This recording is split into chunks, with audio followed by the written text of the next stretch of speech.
கருத்த மேகங்களில் சிலிர்த்த மான் போல தீண்டி போகும் இவரின் வசீகர சிரிப்பு இளைஞர்களின் இதய பக்கங்களில் இடம் பிடித்த இவானா அவர்களை உங்கள் முன் பேச அழைக்கிறோம்.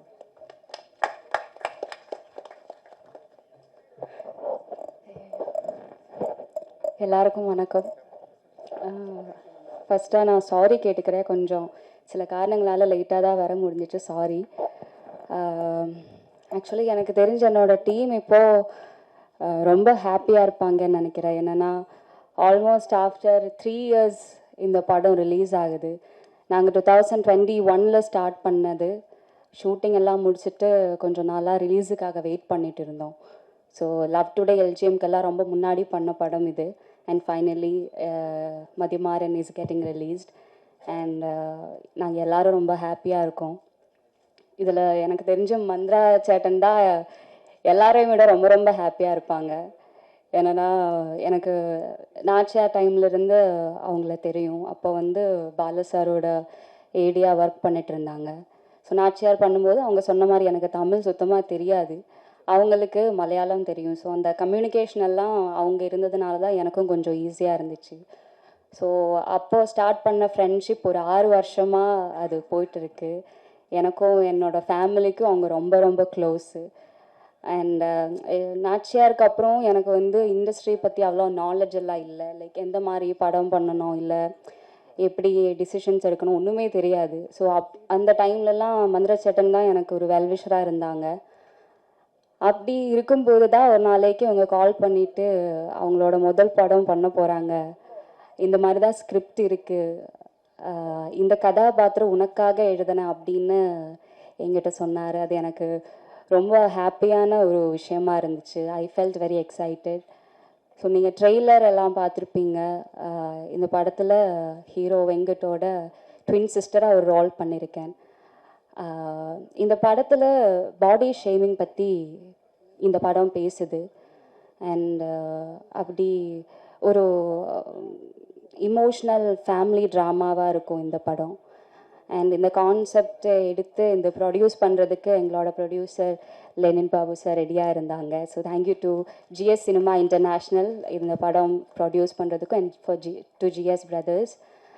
அண்ட் இந்த படத்தில் எங்களுக்கு ராஜா மாதிரி கார்த்திக் ராஜா சார் இருக்கார். அவங்க ரொம்ப அழகாக இந்த படத்துக்காக மியூசிக் சாங்ஸ் எல்லாம் பண்ணி கொடுத்துருக்காங்க. Thank you sir. அண்ட் நம்ம நாச்சியார் சூரராய் போற்றெல்லாம் எடிட் பண்ண சதீஷ் சூர்யா சார் எடிட்டிங் பண்ணியிருக்காரு. ஸோ என்னோட co actors Venkat, Praveen, MS Bhaskar sir, Aaradhya, Sudharshan, எல்லாருக்குமே என்னோட பெஸ்ட் விஷஸ். நீங்கள் எல்லோரும் ரொம்ப நல்லா பண்ணியிருக்கீங்க படத்தில். ஸோ என்ன சொல்கிறது, ஒரு 3 வருஷத்துக்கு அப்புறம் எல்லோரும் இந்த படத்துக்காக கொடுத்த எஃபர்ட்ஸ், ஹார்ட் ஒர்க், ஸ்ட்ரகிள் எல்லாமே இப்போது நீங்கள் பார்க்க போகிறீங்க. Don't judge a book by its cover அப்படிங்கிற ஒரு மெசேஜ் கொடுத்து மந்த்ரா சேட்டன் இந்த படம் எழுதி டைரக்ட் பண்ணியிருக்காரு. ஸோ நீங்கள் எல்லோரும் பார்த்துட்டு அந்த மெசேஜை பாசிட்டிவாகவும் சீரியஸாகவும் எடுத்துப்பீங்கன்னு நான் நம்புகிறேன். அண்ட் இங்கே வந்திருக்கிற எல்லாருக்கும் என்னோட ஒரு பெரிய நன்றி. Thank you so much. அடுத்து நாம் பேச அழைக்கிறோம். திறமைகள் பல இருந்தும்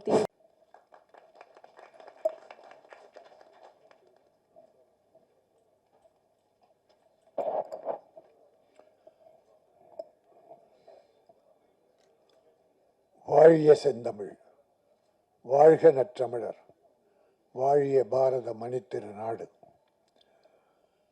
இந்த நிகழ்ச்சியிலே கலந்து கொள்வதிலே மிகுந்த மகிழ்ச்சி அடைகிறேன். ஒரு வித்தியாசமான விழா. எல்லோரும் குடும்பமாக பகல் 12 மணிக்கு இந்த 3 சகோதரர்களின் அன்பை ஏற்று, இயக்குனரின் அன்பை ஏற்று இவ்வளவு பேர் அமர்ந்து வாழ்த்த வந்திருக்கிறீர்கள். உங்களை நான் வாழ்த்துகிறேன். ஒரு அற்புதமான கதைக்களம். ஹீரோவுக்காக கதை எழுதுறவங்க ஏராளம். ஆனா கதைக்காக நடிகர்களை செலக்ட் பண்ண அருமை தம்பி மந்த்ரா இயக்குனரை நான் பாராட்டுகிறேன்.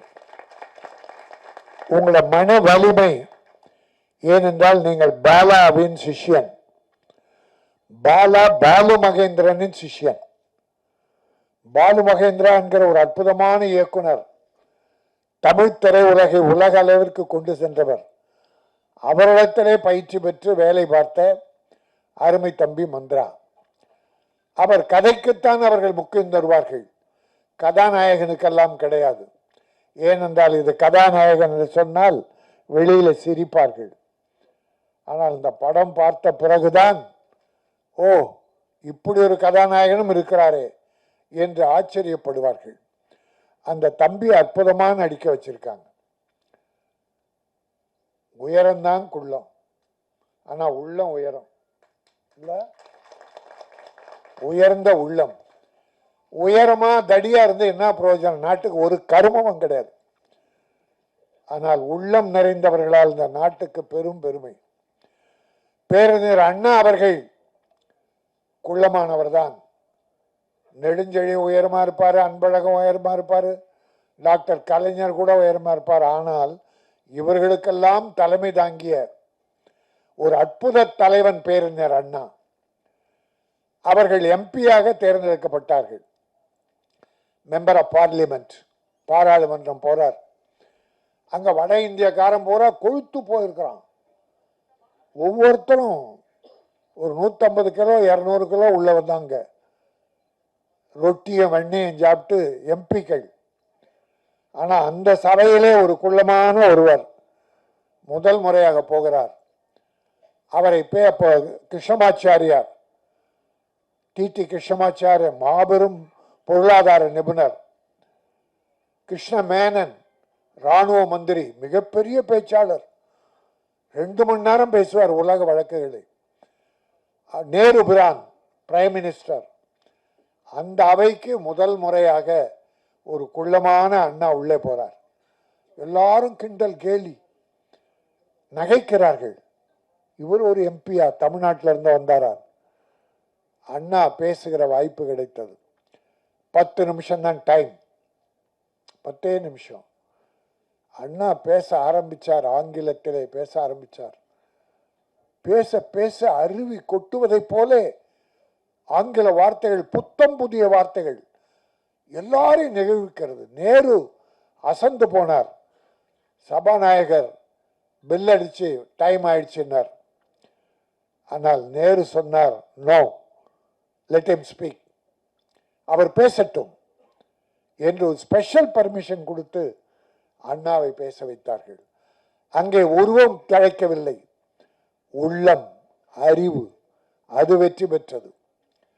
நம்முடைய ஜனாதிபதியாக இருந்தவரே உலகத்தில் விஞ்ஞானத்தை கொண்டு போனாரே, ராக்கெட் கொண்டு போனாரே, பொக்ரானில் அணுகுண்டு வெடித்தாரே, ஒரு ஒல்லியான அப்துல் கலாம். அப்துல் கலாம் அவரை பார்த்தால் உலக அழகன் அப்துல் கலாம் தான். அழக போட்டி நடக்கிறது என்றால் உடலை பார்த்து மட்டுமல்ல, அறிவை பார்த்து. அப்துல் கலாம் ஒரு முறை சொன்னார், ஐ எம் நாட் ஹேண்ட்சம், நான் பெரிய அழகன் அல்ல, but I can give my hands to somebody who wants my help. என்னுடைய உதவி யாருக்கு தேவையோ அவர்களுக்கு கரம் நீட்டுவேன், நான் அழகன் அல்ல. எல்லாரும் கேட்பாங்க, நீங்க எந்த அழகு யாரு? ஐஸ்வர்யா அழகுன்னுவான், குஷ்பு அழகுன்னுவான், தேவயானை அழகுன்னுவான். ஆனா அவங்க அம்மா அழகுன்றது அவனுக்கு தெரியறது இல்லை. தன்னை பெற்ற தாய், தன் உடன் பிறந்த சகோதரிகள் அழகும் அறிந்து நிறைவந்தவர்களை விட்டு விட்டு யாரையோ எங்கேயோ இருக்கிறதெல்லாம் அழகு அழகுன்னுவான். அவளை கேவலமாக விட்டது. அழகு என்பது உடலில் அல்ல, அவன் செய்கிற தொண்டில், அவனுடைய அறிவில்.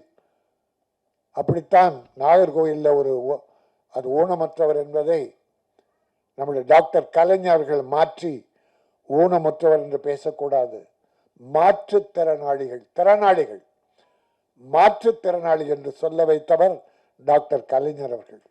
அப்படி எத்தனையோ மாற்றுத்திறனாளிகள் சாதித்து கொண்டிருக்கிறார்கள்.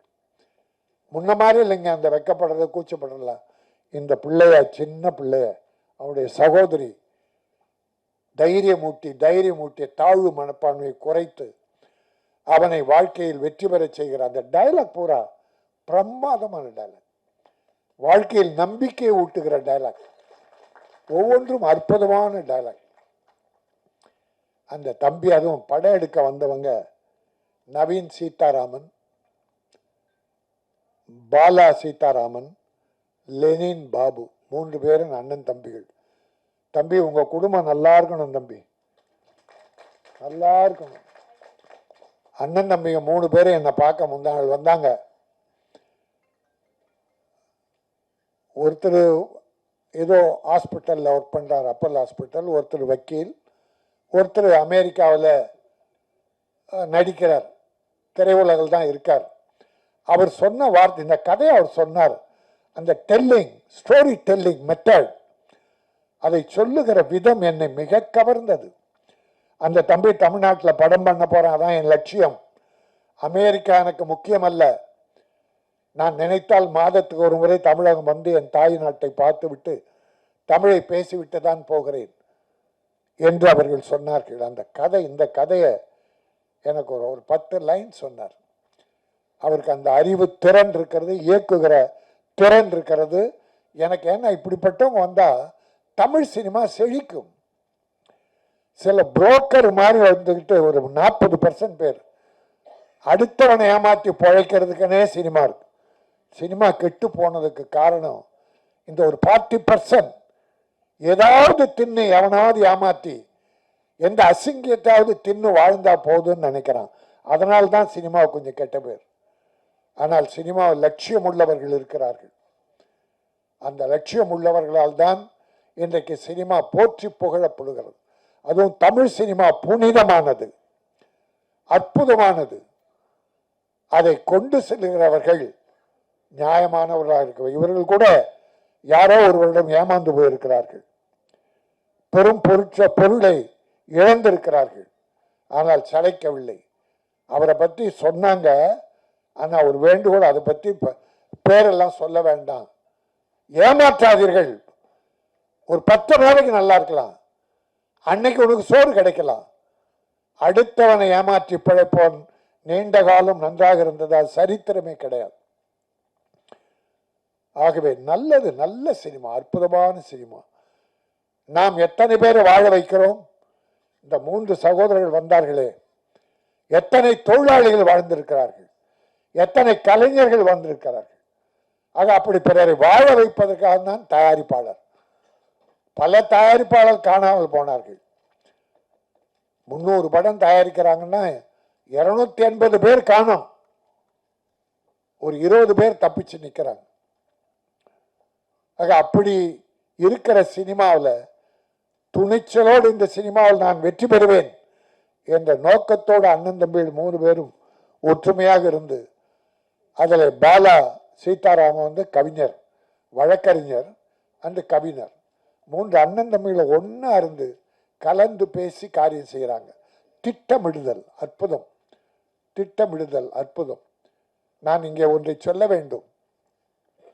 ஒரு முறை ஒரு விழா நடக்கிற போது எங்களுடைய திரைப்பட தயாரிப்பாளர் சங்கத்தின் பொருளாளர் சந்திரபாஸ் ஜெயின், அவர் ஃபைனான்சியர் அண்ட் ப்ரொடியூசர், இப்போ தயாரிப்பாளர் சங்கத்தில் பொருளாளராக இருக்கார். நல்ல மனிதர்.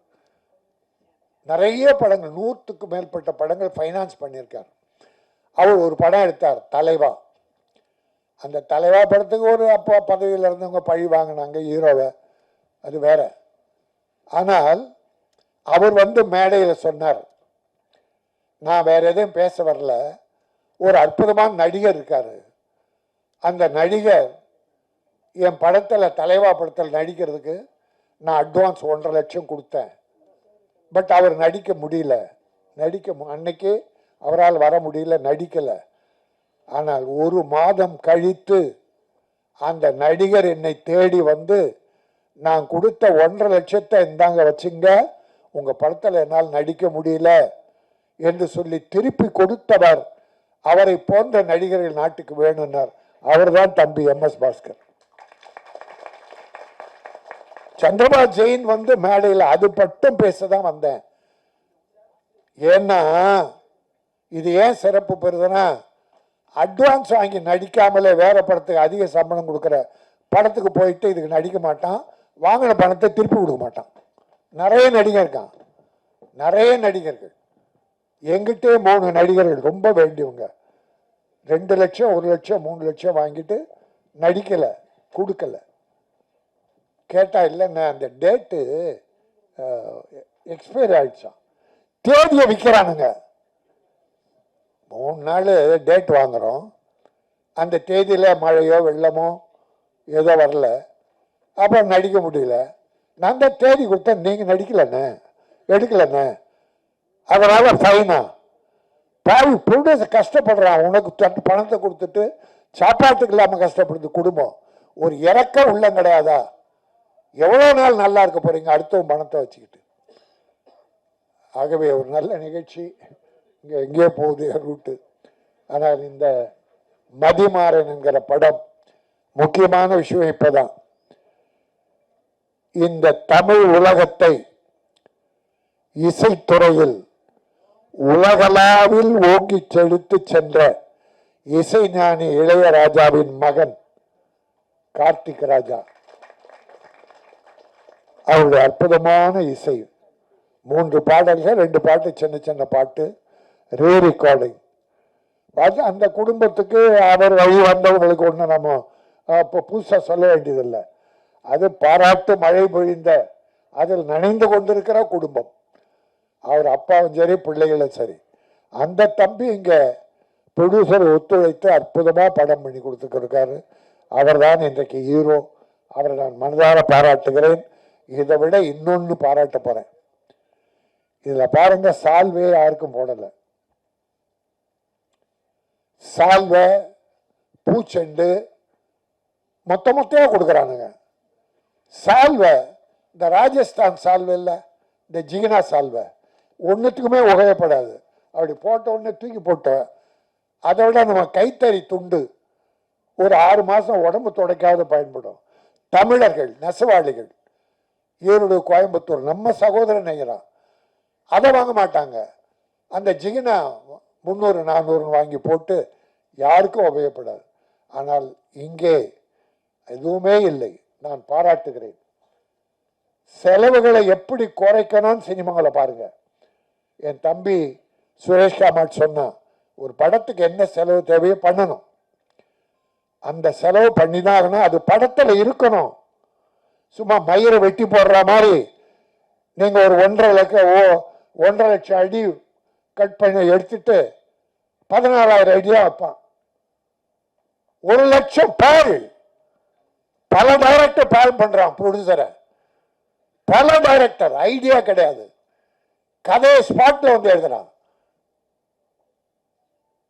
எவ்வளவு பணம் பாழாக போக தெரியுங்களா? அதுதான் இன்னைக்கு பல பிரச்சனை, ப்ரொடியூசர் டைரக்டர். ஆனால் இங்க டைரக்டர் ப்ரொடியூசர் இணக்கமா சகோதரத்தனமா எப்படி பூஜை ஆரம்பிச்சாங்களோ இன்றைக்கு ஆடியோ ஃபங்க்ஷன் வரைக்கும், படம் ரிலீஸ் வரைக்கும், ஏன் அதை தொடர்ந்து கூட அன்பு சகோதரர்களாக ஒன்றாக இருக்கிறார்கள். நான் அத்தனை இயக்குனரையும் பாராட்டுகிறேன், ப்ரொடியூசரை பாராட்டுகிறேன். என்னுடைய அருமை தம்பி ஸ்னேகம் வந்து பின்னால் உட்கார்ந்துருக்கான், அந்த தம்பியையும் பாராட்டுகிறேன். எப்படி ஒரு நல்ல வாய்ப்பினை தந்த உங்களை பாராட்டி, மதிமாறன் மதியால் மட்டுமல்ல படத்தின் சிறப்பால் வெற்றி பெற்று அத்தனை பேரும் முன்னேற வேண்டும். அடுத்து மிகச்சிறந்த இதனும் நிலர்ந்த படங்களை நிறைய நீங்கள் தயாரிக்க வேண்டும். இறைவன் அருள் வேண்டும். உங்களை பெற்ற தாயும் தந்தையும் அருள் புரிவார்கள். அதை விட சிறப்பு, ஆசிரியரை அழைச்சி உட்கார வச்சிக்கல, தனக்கு பாடம் கற்றுத்த ஒரு ஆசிரியருக்கு இங்க ஒரு கௌரவம் பண்ணீங்களே, நல்லா இருப்பீங்க. ஏன்னா நான் 17 வருஷம் கார்பரேஷன் ஸ்கூல் டீச்சராக இருந்தவன். அதை விட்டுட்டு ரிசைன் பண்ணிட்டு தான் நான் சினிமா துறைக்கு வந்தேன். ஆக எனக்கு ஆசிரியர் தொழில் தான் முதல் பிடிக்கும். ஒரு கண் எனக்கு கல்வி, இன்னொரு கண் கலை. அதனால்தான் காமராஜ் மெட்ரிகுலேஷன் பள்ளியை இன்றைக்கு ஏழைகளுக்காக நான் வண்ணாரப்பேட்டில் நடத்திட்டு இருக்கேன். ஆக நல்ல காரியம் நானும் தொடர்ந்து செய்து கொண்டிருக்கிறேன். உங்களை போன்ற நல்ல தயாரிப்பாளர்கள் நிலைக்க வேண்டும், வெற்றி பெற வேண்டும். வாழ்த்துக்கள்.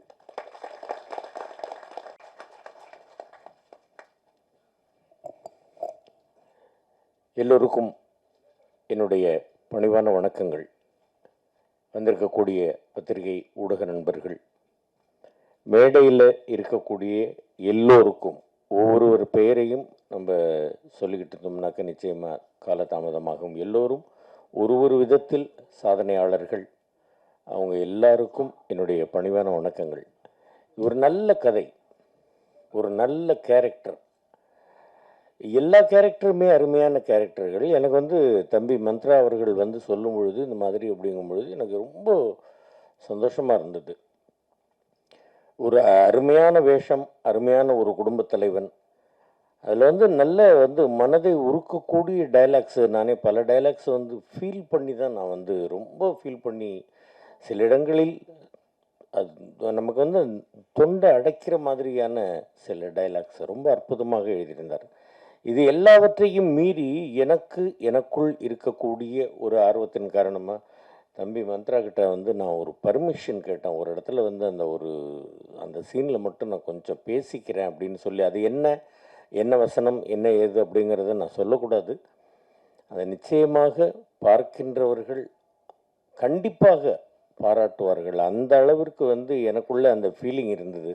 அதை நான் சொன்னேன் இந்த மாதிரி அப்படின்ட்டு. தம்பி அவர்கள் இப்படி வச்சுங்கண்ணா, இப்படி எழுதிங்கண்ணா எனக்கு சொல்லிக் கொடுத்து, அந்த வசனத்தை சொல்லிக் கொடுத்து ரொம்ப அற்புதமாக எடுத்திருக்கிறார். அருமையாக பாலா சாரையும் பாபு சார் எல்லாரையும், அவங்க குடும்பத்தையே நம்ம ரொம்ப பாராட்டணும். அதாவது காலங்கர்த்தால நான் ஷூட்டிங் ஸ்பாட்டுக்கு எப்போவுமே சீக்கிரமாக போயிடுறது பழக்கம். இந்த படத்தில் காலங்கார்த்தால ஓடி போனது, சீக்கிரமாக போய் உட்கார்ந்தது என்ன காரணம்னு கேட்டிங்கன்னா, ஷூட்டிங்கு சீக்கிரம் போகணுன்றது எப்போவுமே எனக்குள்ளே இருக்கக்கூடிய ஒரு துடிப்பு. இந்த படத்தில் முக்கியமாக சீக்கிரமாக போகணும் அப்படின்னு நான் நினச்சி போனது என்னன்னு கேட்டிங்கன்னாக்க, அந்த அருமையான டிஃபன் அது தீண்டக்கூடாதுங்கிறதுக்காக சீக்கிரமாக ஓடி போயிடுறது. நல்ல சுட சுட சுட சுட டிஃபனை போட்டு, நல்ல சார் நீங்கள் ரெஸ்ட் எடுங்க, கொஞ்சம் நேரம் ரெஸ்ட் எடுங்க அப்படின்னு ஒரு எல்லோரையும் உபசரித்து, அப்படி ஒரு அருமையான விஷயம். தம்பி ஹீரோவாக நடித்திருக்கக்கூடிய தம்பியை ரொம்ப எவ்வளோ பாராட்டினாலும் தகும்.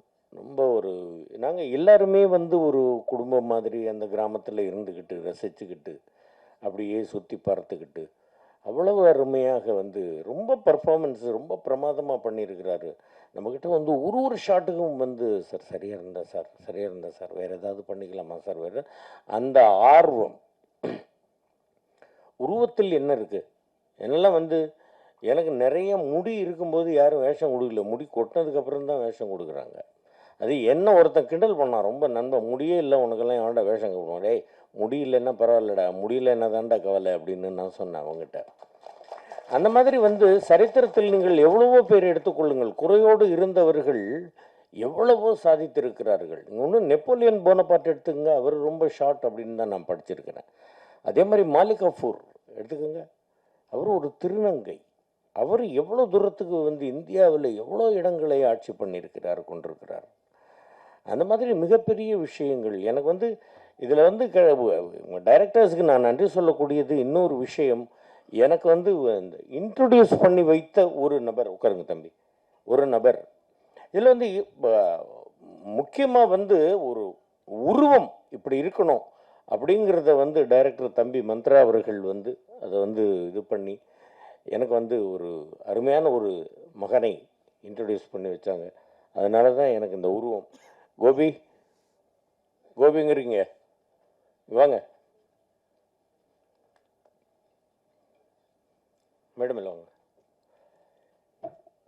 இவர் இந்த உருவத்திற்கு இந்த விக்கு வச்சது ஒரு 15-20 நாள் ஷூட்டிங் நடந்த வரைக்கும் அந்த விக் அப்படியே பர்மனெண்ட்டாக எனக்கு வச்சு விட்டு என் கூடவே இருந்து அதில் ஒர்க் பண்ணி எனக்கு அந்த இது பண்ணி கொடுத்து அந்த சிகை அலங்காரம் பண்ணி அவருக்கு எனக்கு எப்படின்னு கேட்டிங்கனாக்கா, அந்த அளவிற்கு எனக்கு ஒரு என்னுடைய லுக்கு இப்படி இருக்கணும் அப்படிங்கிறதெல்லாம் கரெக்டாக இந்த இடமெல்லாம் இது பண்ணி மேக்கப் கலைஞர்கள் அவங்களும் இருந்தாங்க.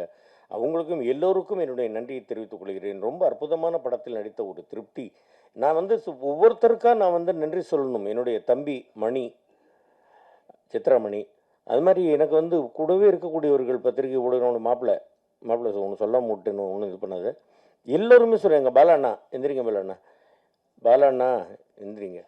அதாவது எனக்கு வந்து நிச்சயமாக வந்து நான் வந்து நல்லா நல்லா பர்ஃபார்மன்ஸ் பண்ணணும் அப்படிங்கிறதெல்லாம் வந்து எனக்குள் இருக்கக்கூடிய ஒரு ஆர்வம், எனக்கு கொடுக்கக்கூடிய வேடங்கள் அந்த மாதிரி எனக்கு மேலே அக்கறை வைத்திருக்கக்கூடிய, அன்பு வைத்திருக்கக்கூடிய டைரக்டர்ஸ், ப்ரொடியூசர்ஸ் இருக்கிறவங்க எல்லாருமே வந்து எனக்கு வேண்டியவர்கள். இந்த படமே வந்து எப்படின்னு கேட்டிங்கன்னாக்கா, எனக்கு வந்து ஒரு குடும்பத்தில் நம்ம வந்து அந்த கிராமத்துக்கு ஒரு சுற்றுலா போன மாதிரி இருந்தது.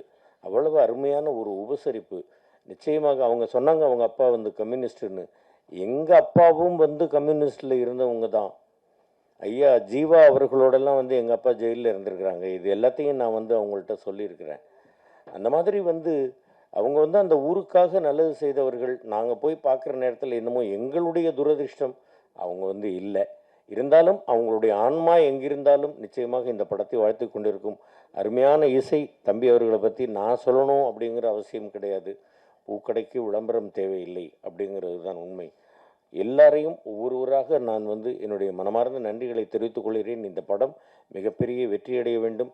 தம்பி மந்த்ரா வீரபாண்டியன் அவர்கள் மிகப்பெரிய இயக்குநர்கள் வரிசையில் செல்ல வேண்டும். இதே மாதிரி நல்ல நல்ல படங்களாக கொடுக்க வேண்டும் அப்படின்னு எங்கள் ராஜன் அண்ணன், அவரை பார்த்தாலே எனக்கு ஒரு பயம். ஏன்னாக்கா டப்பிங் காலத்துலேருந்து என்னை திட்டிகிட்டே இருப்பார். இருக்கிறதுல என்னடா பண்ணுற, என்னடா பேசுகிற, கரெக்டாக பேசுகிறேன். இவரும் சண்முக சுந்தரம் அண்ணன் 2 பேரும் சேர்ந்துக்கிட்டு தான் என்னை திட்டுவாங்க. அது ஒரு அன்பு. அது இப்போ தான் சொல்லிக்கிட்டு இருந்தார், அது திட்டுறது இல்லைடா, அன்பை கொட்டுறது அப்படின்னாரு. அந்த மாதிரி எல்லோருமே வேண்டியவர்கள், எல்லோருமே வந்து என் மேல் அக்கறை உள்ளவர்கள். எல்லோருக்கும் பாதமடைந்தனுடைய மகிழ்ச்சியையும் வணக்கங்களையும் தெரிவித்துக் கொள்கிறேன். இந்த படத்தை மிகப்பெரிய வெற்றி படமாக ஜனங்கள்கிட்ட கொண்டு போய் சேர்க்க வேண்டியது பத்திரிகை ஊடகத்துறை நண்பர்கள். நீங்கள் வந்து இது பண்ணணும். தமிழ் ரசிக பெருமக்கள் இந்த படத்தை மிகப்பெரிய வெற்றி படமாக்கணும் அப்படின்னு நான் வந்து வேண்டிக்கிறேன். நன்றி, வணக்கம். மேலவா.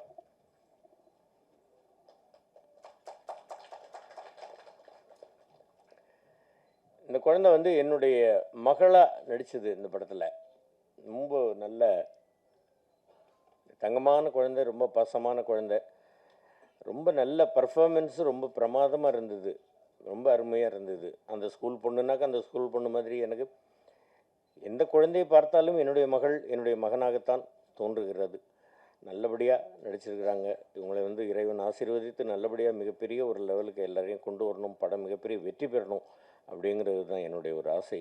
ரொம்ப அருமையான ஒரு டீமை மீட் பண்ணேன், அருமையான டீமில் ஒர்க் பண்ணேன் அப்படின்ற ஒரு இது. எல்லா படங்களும் நான் போய் ஒர்க் பண்ணுறது எல்லாமே அருமையான டீம் தான். நாம் மற்றவர்களிடம் நல்ல விதமாக நடந்து கொண்டால் மற்றவர்கள் நம்மக்கிட்ட நல்ல விதமாக நடந்துக்குவாங்க அப்படிங்கிறது தான் என்னுடைய ஒரு கருத்து. ஸோ இந்த படம் மிகப்பெரிய வெற்றி படமாக அமைய வேண்டும் அப்படின்னு நான் வேண்டிக்கிறேன். நன்றி, வணக்கம்.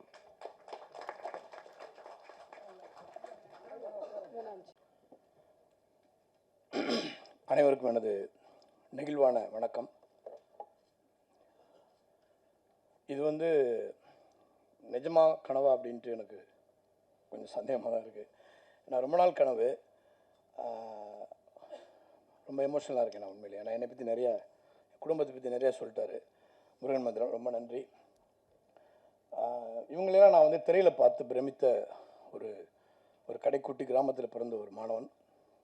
அவங்க கூட ஸ்டேஜில் நிற்கிறது வந்து வாழ்க்கையில் இனிமேல் பெரிய அச்சீவ்மெண்ட் எனக்கு பெருசாக இல்லைன்னு நினைக்கிறேன். அவர் சொன்னார் ஹாலிவுட்டில் ஒர்க் பண்ணேன் அப்படின்னா, அதெல்லாம் எனக்கு பெரிய அச்சீவ்மெண்ட் இல்லை, இதோட வேறு என்ன வேணும். இவ்வளோ பெரிய ஜாம்பவான்கள், திரையுலக பிரம்மாக்கள் உட்கார்ந்துருக்கிற அந்த மேடையில் எனக்கு இந்த வாய்ப்பு கொடுத்ததற்கு இயற்கைக்கும் உங்கள் அனைவருக்கும் எனது நன்றி. நான் வந்து தயாரிப்பாளராக பேசுறதை விட என்னுடைய சகோதரர்கள் தான் பேசியிருக்கணும்.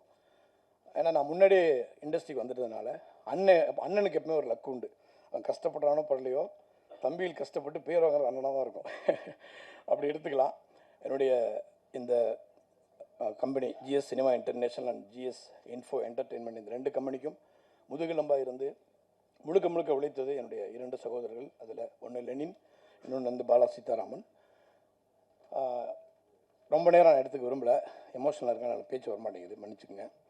ஸோ இந்த விழாவின் நாயகன் திரு கார்த்திக் ராஜா அவர்களை நான் என்னுடைய கம்பெனி சார்பாக வரவேற்பதில் பெருமகிழ்ச்சி அடைகிறேன். ஐயா ராஜன், அண்ணன் எஸ்ஆர் பிரபு, அண்ணன் சுரேஷ் காமாட்சி, நாங்கள் ஒரே பள்ளிக்கூடத்தில் படித்தோம். ஆனால் அவர் என்னோட ரொம்ப இளமையாக இருக்கார், என்னோட ஒரு வயசு கம்மி. ஆனால் நான் அண்ணன் தான் கூப்பிடுவேன், அவர் என்ன அண்ணன் கூப்பிடுவார். அண்ணன் சுரேஷ் காமாட்சி என்னுடைய ஆஸ்தான நடிகர். அண்ணனுக்கு வந்து ஹாலிவுட்டில் படங்களில் வாய்ப்பு கிடைக்க நான் கடவுள் நம்பிக்கை இருக்கோ இல்லையோ வேண்டிக்கிறேன். ஆனால் ஒரு ஹாலிவுட் ஆஸ்கார் வாங்கக்கூடிய 15 ஆஸ்கார் 20 ஆஸ்கார் 100 ஆஸ்கார் வாங்கக்கூடிய ஒரு ஆகச்சிறந்த நடிகன் அப்படின்னா எனக்கு இன்ஸ்பிரேஷன் அப்படின்னா அண்ணன் பாஸ்கர் தான். தயவுசெய்து படம் 29ஆம் தேதி ரிலீஸ் ஆகுது. என்னுடைய பணிவான வேண்டுகோள், திரையரங்கில் பாருங்கள், அண்ணன் பாஸ்கருடைய நடிப்பு பாருங்கள். அவர் கிளிசரின் போட மாட்டார், ஒரே டேக்கில் ஒரு டயலாக் பேசியிருப்பார். நீங்கள் அழுகலைன்னா அடுத்த விட நான் என்னை பார்க்கும்போது கேளுங்க. அண்ணன் எம்எஸ் பாஸ்கர். அதே மாதிரி கார்த்திக் ராஜா சொல்ல வேண்டாம், அது வந்து நான் சொல்லவே தேவையில்லை, நான் சொல்கிறது ரொம்ப எனக்கு இதாக இருக்கும். அடுத்து என்னுடைய ஆஸ்தான நண்பர் நந்தகோபால், அவரை வரவேற்பதில் நான் மகிழ்ச்சி அடைகிறேன். அடுத்து நான் மாப்பிள்ளைன்னு போடுவேன், முருகானந்தம். லவ் மேட்ரு ஃபீல் ஆகிட்டார், தெரியும் நினைக்கிறேன் உங்களுக்கு. அவர் நடிகர் மட்டுமல்ல, இயக்குனர். அடுத்து அண்ணன் எஸ்ஆர் சொல்லிட்டேன், அவர் திரைப்படத்தில் நடித்த சகோதரி சிறப்பாக நடித்திருக்கிறார். இவருடைய பர்ஃபார்மன்ஸ், நான் பர்ஃபார்மன்ஸ் சொல்கிறதுக்கு நான் பெரிய ஆள் கிடையாது, அவங்கெல்லாம் பேசுவாங்க. மிகச்சிறந்த எதிர்காலம் இவருக்கு இருக்குது, மிகச்சிறந்த எதிர்காலம் இவருக்கு. அருமையான நடிகர். கண்டிப்பாக உங்களுடைய ஆதரவும் ஒத்துழைப்பும் இவருக்கு தயவுசெய்து கொடுங்க. வேறு யாராவது பேர் சொல்ல மாதிரி தான் மன்னிச்சுங்க. இங்கே வந்திருக்கக்கூடிய என்னுடைய குடும்ப நண்பர்கள், வர முடியாத என்னுடைய அமெரிக்காவில் இருக்கக்கூடிய மனைவி, குழந்தைகள், கிராமத்தில் இருக்கிற எங்கள் அம்மா தான் சந்தோஷப்பட்டிருப்பேன், வரல. நெகிழ்ச்சியான ஒரு விஷயம் என்னன்னா, எங்கள் அப்பா இல்லை. ஆனால் அப்பா இல்லை அப்படிங்கிற ஒரு விஷயத்த இந்த மேடையில் இருக்கக்கூடிய உங்கள் முகத்தை பார்க்கும் பொழுது அவர் இருந்து ஆசீர்வாதம் பண்ண ஒரு திருப்தி எனக்கு கிடச்சிருக்கு. நான் எங்கள் அப்பாவை வந்து இங்கே இல்லை அப்படின்னு மனசில் ஃபீல் பண்ணால் கூட, எங்கள் அப்பா கூட சமகாலத்தில் பயணித்த நான் அவங்ககிட்ட படிக்கலை, என்னை தவிர எங்கள் வீட்டில் எல்லாரும் படித்த ஆசிரியர்கள் 2 பேர் இருக்காங்க. ஒருத்தர் வந்து அப்பான்னு தான் கூப்பிடுவேன், போஸ் அப்பா வந்துருங்க. அடுத்து அண்ணன் ஜோசப் ரோஸ், அவர் அண்ணன் கூப்பிடுவேன். அவங்ககிட்ட நான் படிக்கலை, ஆனால் என்னுடைய மற்ற சகோதரர் படித்தாங்க. ஒரே ஒரு விஷயம், ஜான் மேக்ஸ் மேலே சேர் கொடுங்க ப்ளீஸ். தயாரிப்பாளர் ஜான் மேக்ஸ் அவர்களை ஒரே ஒரு மகிழ்ச்சி அடைகிறேன். எல்லாவற்றுக்கும் மேலாக இந்த சமூகத்தில் எந்த விஷயமானாலும் கடைக்கோடிக்கு எடுத்து சென்று ஒரு சமூக மாற்றத்திற்கும் அரசியல் மாற்றத்திற்கும் திரையுலக வெற்றிக்கும் தோல்விக்கும் அனைத்திற்கும் காரணமாக இருக்கக்கூடிய, நான் நேசிக்கக்கூடிய, நான் எங்கிருந்து வந்தேனோ அந்த துறை சார்ந்த என்னுடைய ஊடக தோழர்களை நான் வரவேற்பதில் பெருமகிழ்ச்சி அடைகிறேன். இந்த படத்தை பட்டி தொட்டி எங்கும் கொண்டு சென்று உங்களுடைய ஒத்துழைப்பை நல்குமாறு வேண்டிக் கொண்டு, இங்கே வந்திருக்கக்கூடிய அனைத்து தமிழ் உறவுகளுக்கும் உலகத்தில் உள்ள அனைத்து தமிழ் சொந்தங்களுக்கும் நன்றி கூறி விடைபெறுகிறேன். நட்பே வளம், அதுவே என் பலம். யார் பேராக சொல்ல விட்டுருந்தேன்னா மன்னிச்சுங்க. மிக்க நன்றி, வணக்கம். மாதா பிதா director Bala sir, Lenin Babu sir, 4 பேருக்கும் என்னோட முதல் வணக்கம். மாதா பிதா குரு பாலா சார் தான். அதுக்கப்புறம் தெய்வம் இருக்க வேண்டிய இடத்துல பாபு சாரை சொல்கிறதுக்கு ஒரே ஒரு காரணம் தான். இந்த மேடை கிடைக்கிறதுக்கு 11 வருஷம் ஆயிருக்கு. 2012 ஓமனில் ஒரு மெக்கானிக்கல் இன்ஜினியராக ஒர்க் பண்ணிகிட்டு இருந்தேன். சின்ன வயசுலேருந்தே எப்படியாவது சினிமாவில் சாதிக்கணும்னு ஒரு ஆசை இருந்தது. கொஞ்சம் நல்லா படித்ததுனால இன்ஜினியரிங் சேர்த்து விட்டாங்க. அப்புறம் அப்படியே ஆயில் அண்ட் கேஸில் ஒர்க் பண்ணிட்டு அது எப்படியோ மறுபடியும் இந்த சினிமாவுக்கே கொண்டு வந்துருச்சு. ஸோ 2012 இதே டிசம்பரில் தான் நான் வந்து சினிமாவுக்கு வரலாம் அப்படின்னு வந்தேன். ஆனால் எனக்கு சென்னையில் யாரையும் தெரியாது, சினிமாவும் தெரியாது. ஸோ இங்கே வந்து இந்த 11 வருஷம் உழைப்பு வந்து சின்னதாக கம்பெனிகளை ஏறி கதைகள்லாம் சொல்லி ஷார்ட் ஃபிலிம் எடுத்து, ரத்ன சிவா சார் சொல்லும்போது ஒரு படம் கமிட் ஆகி பாதியில் நிறுத்தப்பட்டதாக சொன்னார். நான் அவர்கிட்ட அசிஸ்டண்ட்டாக ஒர்க் பண்ணும்போது ஒரு ஷார்ட் ஃபிலிம் எடுத்துகிட்டு போய் அவர்கிட்ட காட்டினேன். அவர் என் மேலே உள்ள அன்பில் இது படம் மாதிரி இருக்குது, இது ரிலீஸ் பண்ணுறான்னு சொன்னார். 20 நிமிஷம் தான் சார், அதை எப்படி சார் பண்ணுறேன்னா அது மிஸ்கம்யூனிகேஷன். ஸோ அந்த மாதிரி சின்னதாக ஏதோ பண்ணி கடைசியாக நிறைய ப்ரொடியூசர்ஸ்கிட்ட போய் கதை சொல்லும்போது, ஒரு ப்ரொடக்ஷனில் கதை சொல்லிட்டு இருக்கும்போது அங்கே பக்கத்தில் உட்காந்து கதை கேட்டவர் தான் என்னோட தயாரிப்பாளர். அப்போ அவருக்கு என்னமோ ஒன்று என்கிட்ட ஒன்று பிடிச்சிருந்ததுனால ஒரு 6 மாதம் கழித்து என்னை ஒரு நாள் பார்க்கணுன்னு சொல்லி கால் பண்ணி கூப்பிட்டாரு. அப்படி தான் கூப்பிட்டு நான் ஒரு படம் பண்ணணுன்னு நினைக்கிறேன், உங்கள் கூட தான் பண்ணணுன்னு நினைக்கிறேன் அப்படி சொன்னார். நம்ம வந்து அத்தனை வருஷம் இதுக்காக தான் காத்துட்டு இருந்தோம். எத்தனை இடத்துல எங்கெங்கேயோ ஏறி தேடிட்டு இருக்கும்போது நம்மளை ஒருத்தர் கூப்பிட்டு, அதுவும் அவர் சொன்ன விஷயம் அதுதான், எனக்கு சினிமாவில் யாரையும் தெரியாது, எந்த நம்பிக்கையில், நான் உங்களை நம்புகிறேன், உங்கள் உழைப்பு மேலே நம்பிக்கை வைக்கிறேன்னு எனக்காக மட்டும் கதை சொல்கிறதுக்கு முன்னாடியே எனக்கு படம் கொடுத்தாரு அவர். அதுக்கப்புறம் தான் நான் என்ன கதைன்னு முடிவு பண்ணி இந்த கதையை சொல்லி அப்படி சொல்லி ஒரு ஒரு ஒரு 10-15 நாளைக்குள்ளே எல்லா வேலைகளும் நடந்து ரொம்ப குயிக்காகவே படம் எடுத்து முடிக்கப்பட்டது. ஸோ உங்கள் பேர் இல்லை, அது தெய்வம்னு சொன்னது கொஞ்சம் அண்டர்ரேட்டட் தான். உங்களை தெய்வம்னு சொல்கிறதே பத்தாதுன்னு நினைக்கிறேன்னா. Thank you so much sir. இன்றைக்கி வரைக்கும் என்னென்னா, ஜென்ரலாக ஒரு இந்த பட்ஜெட் பற்றி இது பற்றிலாம் பேசும்போது சொன்னாங்க, ஃபஸ்ட் படம் பண்ணி முடிக்கும்போது இப்போ டேரக்டருக்கும் ப்ரொடியூசருக்கும் 100% சண்டை வந்துடும். எதாவது சண்டை வந்துடும், அவங்க நண்பர்களாக பேச முடியாத சூழல் இருக்கும். பட் இன்றைக்கி வரைக்கும் ஒரு அண்ணன் மாதிரி, அவங்க ஃபேமிலியில் ஒருத்தர் தான் அவர், அந்த மாதிரி என்னை இன்னைக்கு வரைக்கும் வச்சுருக்கிறதுக்கு தேங்க்யூ ஸோ மச் சார். அவர் இங்கே எங்கேயுமே இல்லை, நான் சொல்கிற பாபு சார்ன்றவர். அவர் அங்கிட்டு ஓரமாக உட்காந்து கை கட்டி ஒரு ஆடியன்ஸாக பார்த்துட்ருக்காரு. Thank you so much sir, love you sir. நான் இதுக்கப்புறம் 100 படம் பண்ணேன் சார். பட் இந்த படம் வந்து என்னோட கரியரை ஸ்டார்ட் பண்ணி வச்சதுக்கு ரொம்ப நன்றி. ஐம் ஸோ எமோஷ்னலாக இருக்குது எனக்கு. Thank you so much. எங்கேயும் பேரை சொல்லாதா அப்படின்னு சொல்லுவார், பட் ஒரே ஒரு இடத்துல யூஸ் பண்ணிக்கிறேன்னு அவர்கிட்ட பெர்மிஷன் வாங்கிட்டு சொல்லிட்டேன். அப்புறமா GS cinema international and GS பிரதர்ஸ்க்கு வந்து ரொம்ப நன்றி. அவங்களும் நான் கால விரயமாக இருக்கிறனால நிறைய பேரை விட்டுருவோன்னு நினைக்கிறேன், அதனால் வேகமாக பேசி முடிச்சுட்டு இறங்கிறேன், பயப்படாதீங்க.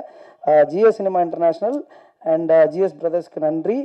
அப்புறம் இந்த மாதிரி ஒரு கண்டென்ட் ஓரியன்டான ஒரு மூவியை வந்து ஜென்ரலாக ஒரு ஹீரோ இருக்காங்களா, என்ன ஹீரோயின், ஒரு ப்ராஜெக்டாக செட்டப்பாக இருக்கா, இதான் பட்ஜெட்டா, ஓகே இதை ரிலீஸ் பண்ணால் லாபம் கிடைக்கும் அப்படின்ற மாதிரி மட்டும் படங்கள் பார்த்து அதை வாங்கி ரிலீஸ் பண்ணுற டிஸ்ட்ரிபியூட்டர்ஸ் மத்தியில் பாப்பின் ஸ்டுடியோஸ் இது அவங்களோட ஃபஸ்ட்டு ப்ராஜெக்ட்டு. ஃப்யூச்சரில் அவங்க நான் அடித்து சொல்கிறேன், அவங்க தமிழ் சினிமாவில் தவிர்க்க முடியாத ஒரு டிஸ்ட்ரிபியூஷன் கம்பெனியாக இருப்பாங்க. இந்த மாதிரி ஒரு கண்டென்ட்டை பார்த்துட்டு எங்களுக்கு இந்த படம் தான் ஃபஸ்ட்டு படமாக இருக்கணும், இப்போ 4-5 படம் வாங்கி வச்சுருக்காங்க, பட் இந்த படம் தான் ஃபஸ்ட்டு படமாக இருக்கணும்னு சொல்லி இந்த ஒரு சொல்கிறது ஒரு கதாநாயகனா பெரிய கதாநாயகன் இல்லை, அப்படி இருக்கிற ஒரு படத்தை வந்து இவ்வளோ அழகாக ஒரு பப்ளிசிட்டி பண்ணி கொண்டு போகிறாங்க. பாப்பின் ஸ்டுடியோவுக்கு என்னோட மனமார்ந்த நன்றிகள். நீங்கள் இல்லைனா இது சாத்தியம் இல்லை. Thank you so much Poppin studios. And Mathimaran coming to story. எனக்கு சின்ன வயசுலேருந்தே எப்போவுமே ஒரு சின்ன காம்ப்ளெக்ஸ் இருக்கும் மனசுக்குள்ளே. காம்ப்ளெக்ஸ்னோன்னா ரொம்ப தாழ்வு மனப்பான்மை அந்த மூடு இல்லை. எப்போ பார்த்தாலும் நானே ரொம்ப கான்ஃபிடென்ட் ஆனவன். எங்கே பார்த்தாலும் இன்னைக்கு காலையில் கூட ஒரு வாசலில் ஒருத்தர் வந்து சொன்னார், தெரில பாவம் அவருக்கு இந்த டேரக்டர் யாருன்னு கூட தெரியாமல் இருந்திருக்கலாம், பட் உருவத்தை வச்சு நம்மக்கிட்ட ஒன்று பேசுறதுன்னு இருக்கு இல்லையா, இவன் டேரக்டராக இருக்க மாட்டான்னு ஒரு முடிவில் இருக்காங்க. ஸோ வந்து ஏதோ ஒன்று பேசிட்டு போனார். ஸோ இது இங்கே மட்டும் இல்லை, நான் வந்து டவுன் சவுத்து ஒரு சிவந்திப்பட்டின்னு ஒரு சின்ன கிராமத்தில் இருந்து வர்றேன்.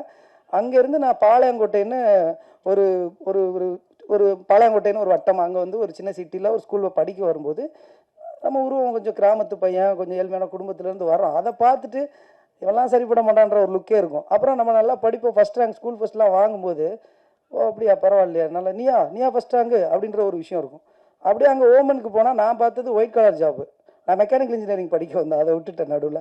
அது இங்கே சென்னையில் வெங்கடேஸ்வரா இன்ஜினியரிங் காலேஜ்னு ஒரு காலேஜில் படித்தேன். என் ஃப்ரெண்ட்ஸ் நிறைய பேர் வந்திருக்காங்க, அவங்களுக்கு தெரியும். அங்கே போனாலும் எனக்குள்ள அப்படி தான் இருக்கும். பட் இது எனக்கு எங்கேயும் தாழ் மனப்பான்மை உருவாக்கல. என்ன இருக்குன்னா, நான் பயங்கர கான்ஃபிடென்ட்டாக இருக்கேன், இது பண்ணுறேன். நீ என்னையை வந்து ஒரு மனுஷனாக பார்க்கணுன்னா ஒரு லுக்காக உனக்கு ஒரு விஷயம், ஒரு அட்டையராக ஒன்று தேவைப்படுதுன்னா அது என்கிட்ட இல்லை, என்னால் பண்ண முடியாது, என்கிட்ட கான்ஃபிடன்ஸ் இருக்குன்னு சொல்லி காலேஜ்லேயும் நல்லா படித்து நான் போய் ஓமனில் வேலை பார்க்குறேன், மஸ்கட்டில். அங்கே நம்ம பார்த்தது வந்து ஒயிட் கலர் ஜாப்.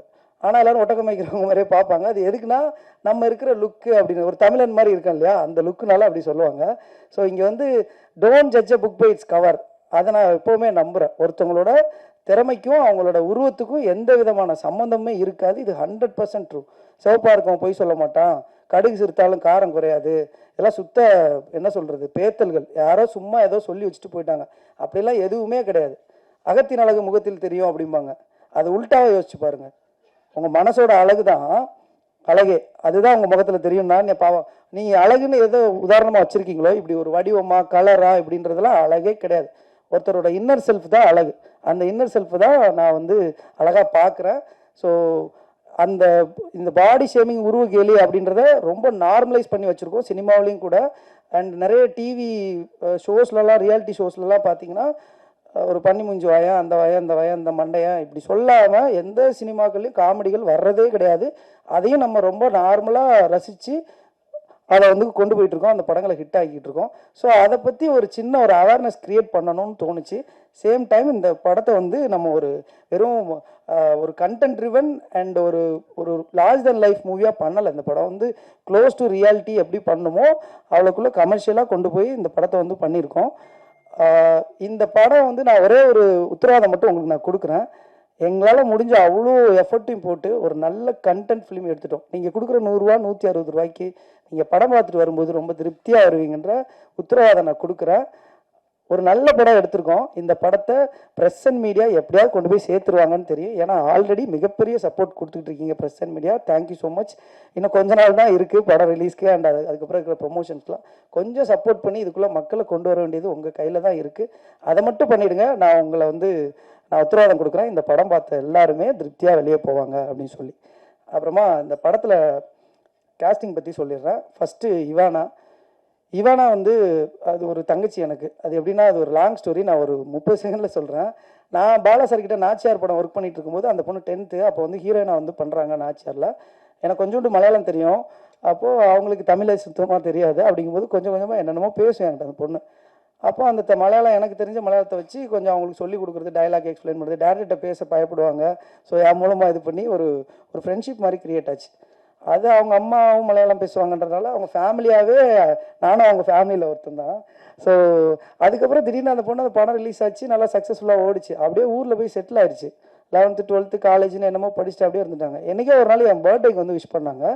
அப்போது என்ன வேணால் படம்லாம் நடிக்கலையா, உங்கள் பாட்டில் ஊரில் போய் செட்டில் ஆகிட்டீங்க, ஆசையே இல்லையான்னு கேட்கும்போது, ஆனால் எனக்கு நடிக்கணும்னு ரொம்ப ஆசை, ஆனால் யாருமே கூப்பிட மாட்டாங்களே, ஏன் அப்படின்னாங்க.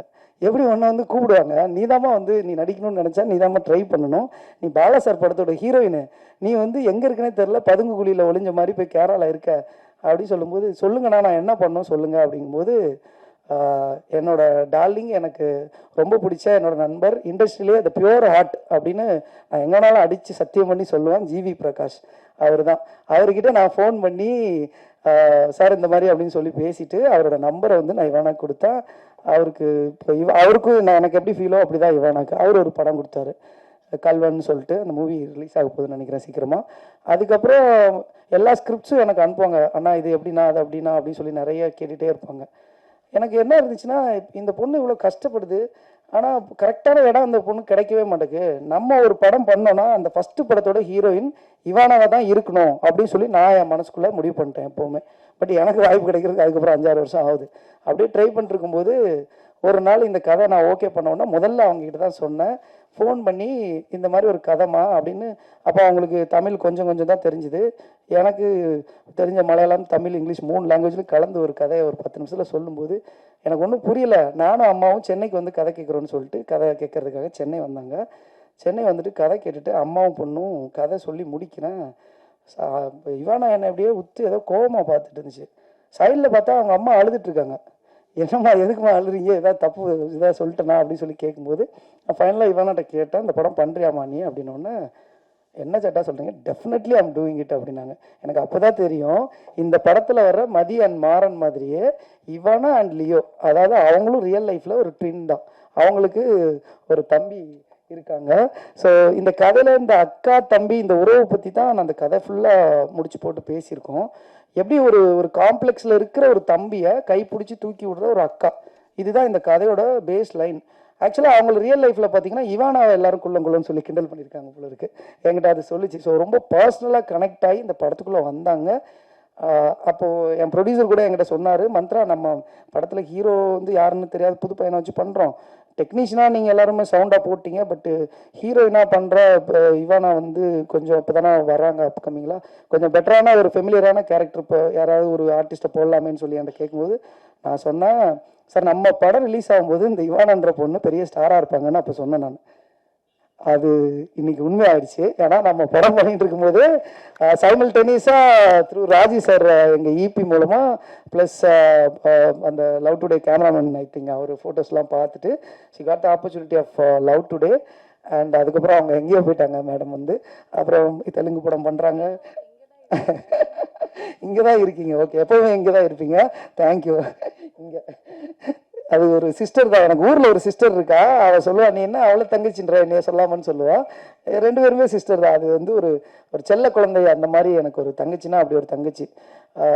எனக்காக அவ்வளோ என்னன்னா ஒரு சிங்கிள் டேக் பர்ஃபார்மர். ஏன்னா பாலசர் ஸ்கூல்லேருந்து 2 பேரும் வரோம். ஸோ எங்களுக்கு ஒர்க்கிங் ஸ்டைல் தெரியும். அப்பப்போ என்கிட்ட சொல்லுவாங்க, நீங்கள் பாலசரோட பயங்கர ஸ்ட்ரிக்டாக இருக்கீங்க அப்படின்னு சொல்லிட்டு மாற்றி மாற்றி கமெண்ட் பண்ணிக்கிட்டு எனக்கு என்ன தேவையோ அதை புரிஞ்சுக்கிட்டு சிங்கிள் டேக் ஆர்டிஸ்ட் தான் சரியான பர்ஃபார்மர். என் தங்கச்சி அந்த மாதிரி ஒரு பர்ஃபார்மராக ஒரு ஸ்டாராக இன்னைக்கு இருக்கிறதுல வந்து எனக்கு ரொம்ப சந்தோஷம். தேங்க்யூ இவானா, அம்மாவுக்கு அப்பாவுக்கு எல்லாருக்கும் தேங்க்ஸ். தேங்க்யூ. அண்ட் நெக்ஸ்ட் வந்து வெங்கட் செங்குட்டுவன், இந்த படத்தோட ஹீரோ. வெங்கட் வந்து இப்போ தப்பாக எடுத்துக்காதீங்க, இது நான் சொல்லி ஆகணுன்றதுனால கொஞ்சம் டைம் எடுத்துக்கிறேன், மன்னிச்சுக்கோங்க. வெங்கட் செங்குட்டுவன் வந்து அந்த பையனோட ஒரு வீடியோ வந்து ஃபேஸ்புக்கில் ட்ரெண்டு, சப்தமாலான்னு சொல்லி நீங்கள் போட்டிங்கன்னா இப்போவும் இருக்காது. அது பல வருஷங்களுக்கு முன்னாடியே அந்த பையன் MBA ஏதோ படிக்கும்போது ஒரு காலேஜில் வந்து டான்ஸ் ஆடினது.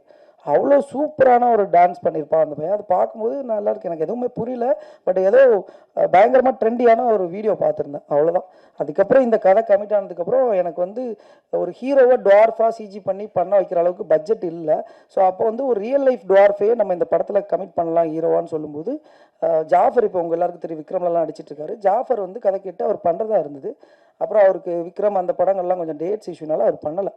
அப்போ நான் போய் இந்த படமே ட்ராப்பு அப்படின்னு சொல்லி, ஏன்னா அந்த அந்த கேரக்டர் யாருமே பண்ண முடியாது, அது ரியல் லைஃபாக ஒருத்தங்களை கண்டுபிடிக்கிறது ரொம்ப கஷ்டமாக இருந்தது. படமே ட்ராப்னு போய் ஒரு டீக்கெட்டில் உட்காரும்போது என் ஃப்ரெண்டு நாகூர் தான், என்னடா இதுக்கெல்லாம் போய் உட்காந்து சோர்ந்து ஃபீல் பண்ணிருக்கோம், ஃபோனை கொடுன்னு சொல்லிட்டு ஃபேஸ்புக்கில் சும்மா ஒரு சர்ச் பண்ணோம், இந்த மாதிரி இருக்கிறவங்களோட வீடியோஸ் சர்ச் பண்ணால் அந்த வீடியோ சப்தமாலா வீடியோ மறுபடியும் வந்துச்சு. எனக்கு என்னன்னா, இந்த வெங்கட்ன்றவன் அதுக்கு 4 வருஷத்துக்கு முன்னாடி பாலா சார் ஆஃபீஸில் வந்து என்னைய பர்சனலாக வந்து பார்த்து, நான் அங்கே கோஆர்டினேட்டராக இருக்கும்போது வந்து பார்த்து அவனோட ஃபோட்டோஸ் எல்லாம் கொடுத்துட்டு போயிட்டு ஃபேஸ்புக்கில் எனக்கு அந்த வீடியோவையும் அவன் நம்பரையும் அனுப்பிச்சி வச்சுருந்தான். ஸோ நான் பார்த்தோன்னே எனக்கு ரொம்ப ஹாப்பி ஆயிடுச்சு. உடனே அவனுக்கு ஃபோன் பண்ணேன். மறுநாளே எங்கே இருக்கிறான்னா, நான் இருந்து அதே அசோக் பில்லரில் தான் இருந்தான். மறுநாளே வந்தான், அவன்கிட்ட பேசினேன். அதுக்கு அடுத்த நாளே ப்ரொடியூசரை மீட் பண்ணால் அடுத்த நாளே சைன் பண்ணி அவன் தான் ஹீரோவை கமிட் ஆகி அட்வான்ஸ் வாங்கிட்டு போயிட்டான். நெக்ஸ்ட் மந்த்லேருந்து ஷூட்டிங். இப்படி தான் இருந்துச்சு. அவனுக்கு வாய்ப்பு கிடைச்சது. நிறைய ஆக்டர்ஸ் இந்த மாதிரி ப்ராசஸில் இருப்பீங்க. ஸோ அவனுக்கு எப்படி இந்த வாய்ப்பு கொஞ்சம் ஒரு லக்கியாக ஃபீல் ஆகும், அப்படியா சட்டுன்னு கிடச்சிச்சான்னு கிடையாது. அவன் அத்தனை வருஷம் சினிமாவில் கஷ்டப்பட்டிருக்கான். இப்போ ரீசனாக எடுத்த வரப்போகிற அயலான் படத்தில் அந்த ஏலியனோட பாடிக்குள்ளே அவன் தான் நடிச்சிருக்கான். ஒருத்தன் எப்போ வந்து தன்னோட முகம் தெரியலன்னா கூட பரவாயில்ல, ஒரு படத்துக்காண்டி நம்ம வந்து அந்த படத்தில் ஃபுல்லாக இருக்க போகிறோம், பட் நம்ம முகமே தெரியாது, நம்ம அதை நடிச்சிருக்கோம்னு யாருக்குமே தெரியாது.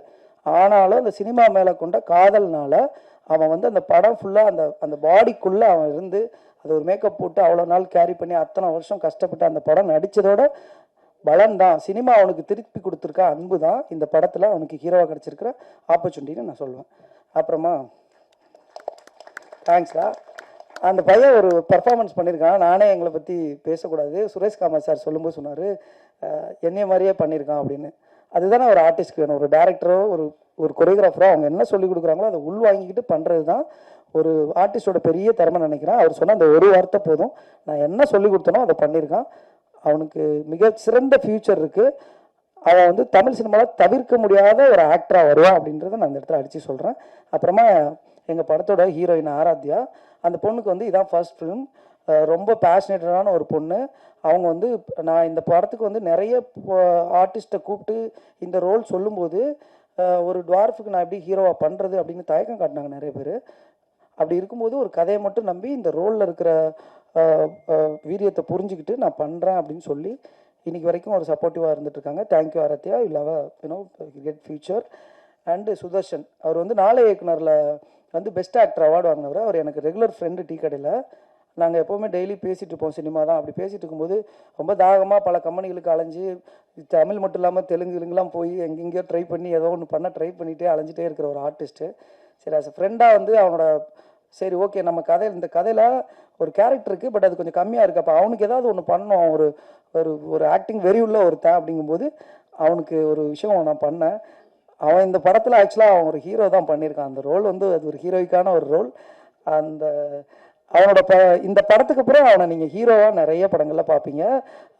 வாழ்த்துக்கள் சுதர்ஷன், வாழ்த்துக்கள், உங்களுக்கு நல்ல ஃப்யூச்சர் இருக்குது.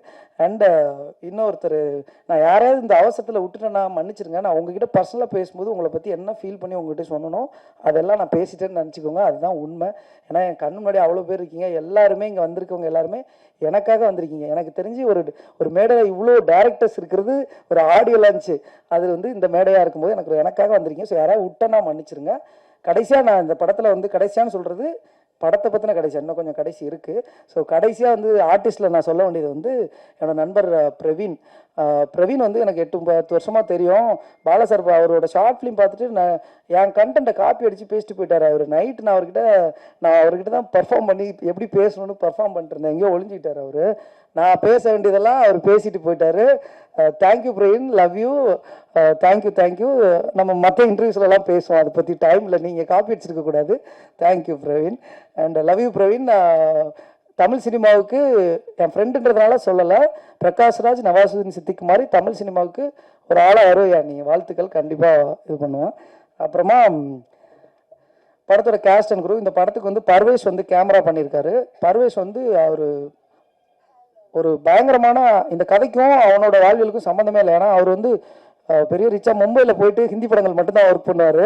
ரவி கே சாரோட அசிஸ்டண்ட்டு ப்ளஸ் அவரோட சன் சாந்தாவோட படங்கள்லாம் ஒர்க் பண்ணுவார். Love Ranjan movies and Kabir Singh இந்த மாதிரி படங்கள்லாம் வந்து பண்ணிவிட்டு எனக்கு அகைன் அந்த நாகூர்னு ஒரு ஃப்ரெண்ட் இருக்கான். அவன் தான் எனக்கு தெரில, அவன் லைஃப்பில் நிறைய விஷயங்களை எனக்கு சொல்லி விட்டுருவான். இந்த ஹீரோ வேணா உடனே நம்பர் கொடுப்பான், அப்புறம் யாராவது கேமராமேன் வேணா உடனே கொடுப்பான், யார் வேணாலும் கொடுப்பான். எனக்கு கல்யாணம் மட்டும்தான் அவன் பண்ணி வைக்கல, வேறு எல்லாமே பண்ணியிருக்கான். தேங்க்ஸ்டா நாகூர், எங்கேயோ ஒழிஞ்சிட்டு இருப்பான். நன்றிடா மச்சான். ஸோ அவன் தான் நாகூரோட ஃப்ரெண்டு. அவன் வந்து கேமராமேனை எனக்கு கொடுத்து அவன் பண்ணுவான்டா அப்படிங்கும்போது பண்ணும்போது ரொம்ப ஸ்டைலிஷாகவும் இருக்கும் படம். அதே நேரத்தில் வில்லேஜ் போர்ஷன்ஸ் பார்க்கும்போது நீங்கள் பார்த்துருப்பீங்க. நீங்கள் ஸ்டைலிஷான போர்ஷன் எதுவும் இன்னும் பார்க்கல, படத்தில் பார்ப்பீங்க.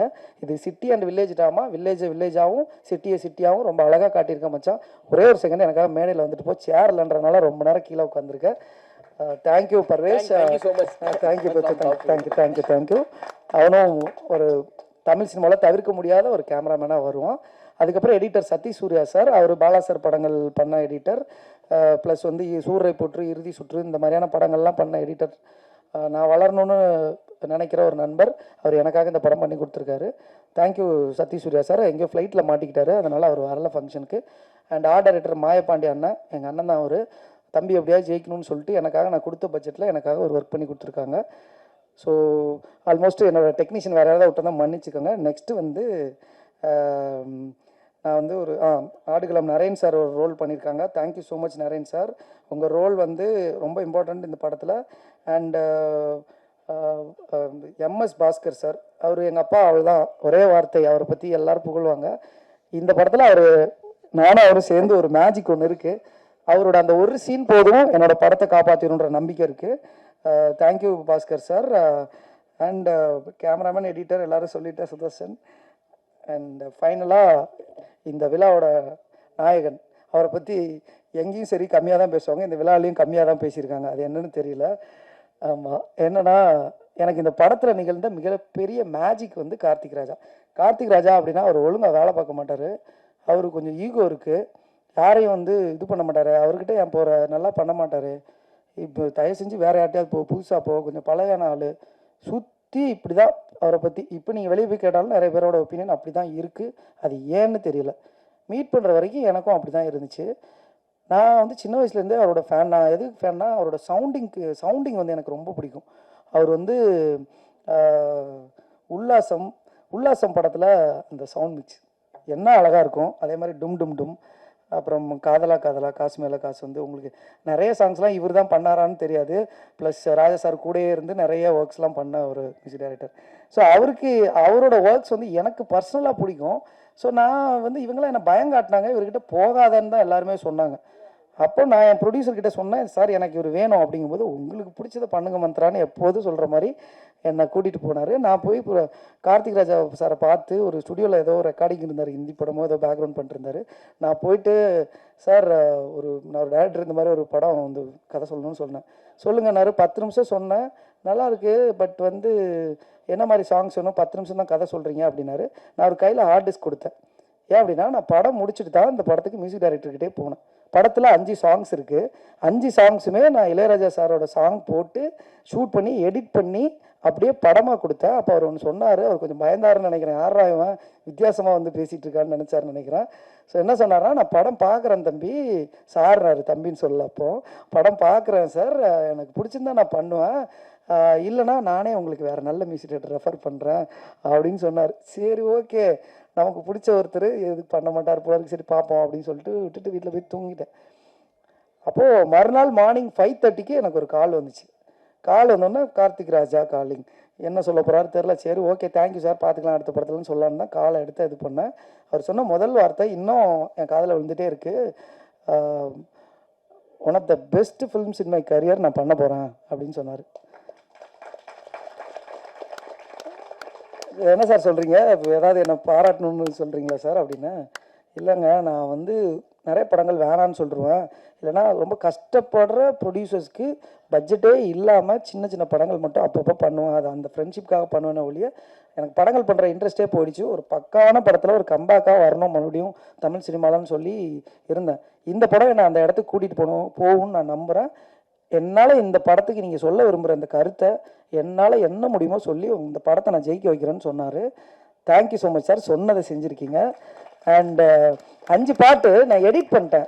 அந்த 5 பாட்டுக்குமே எப்படி பேக்ரவுண்ட் ஸ்கோர் போட வேணாம், திரும்ப எடிட்லாம் போகல, ரீஎடிட்லாம் போகல. ஒரு 5 சாங்குக்குமே அப்படி பர்ஃபெக்டாக ஒரு மெட்டமைச்சு அது அந்த பாட்டு வந்து எப்படி இருக்குன்னா, இப்போ நீங்கள் பார்த்தீங்க இந்த பாட்டு வந்து இவங்க பாட்டு ரெக்கார்ட் பண்ணிட்டு தான் ஷூட் பண்ணியிருப்பாங்கன்ற மாதிரி இருக்கும். பட் அது அப்படியே உல்ட்டாவாக பண்ணது.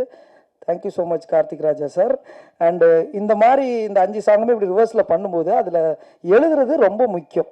ஸோ எங்கள் அண்ணன் இவரை பாராட்டணும்னு எனக்கு இப்போ தேவையில்லை. ஏன்னா அவருக்கு தெரியும் அன்பு ரொம்ப, இது ஒரு மாதிரியான ஒரு காதல். எங்கள் அண்ணன் ஞானகரவேல் இந்த படத்தில் 4 பாட்டு எழுதியிருக்காரு.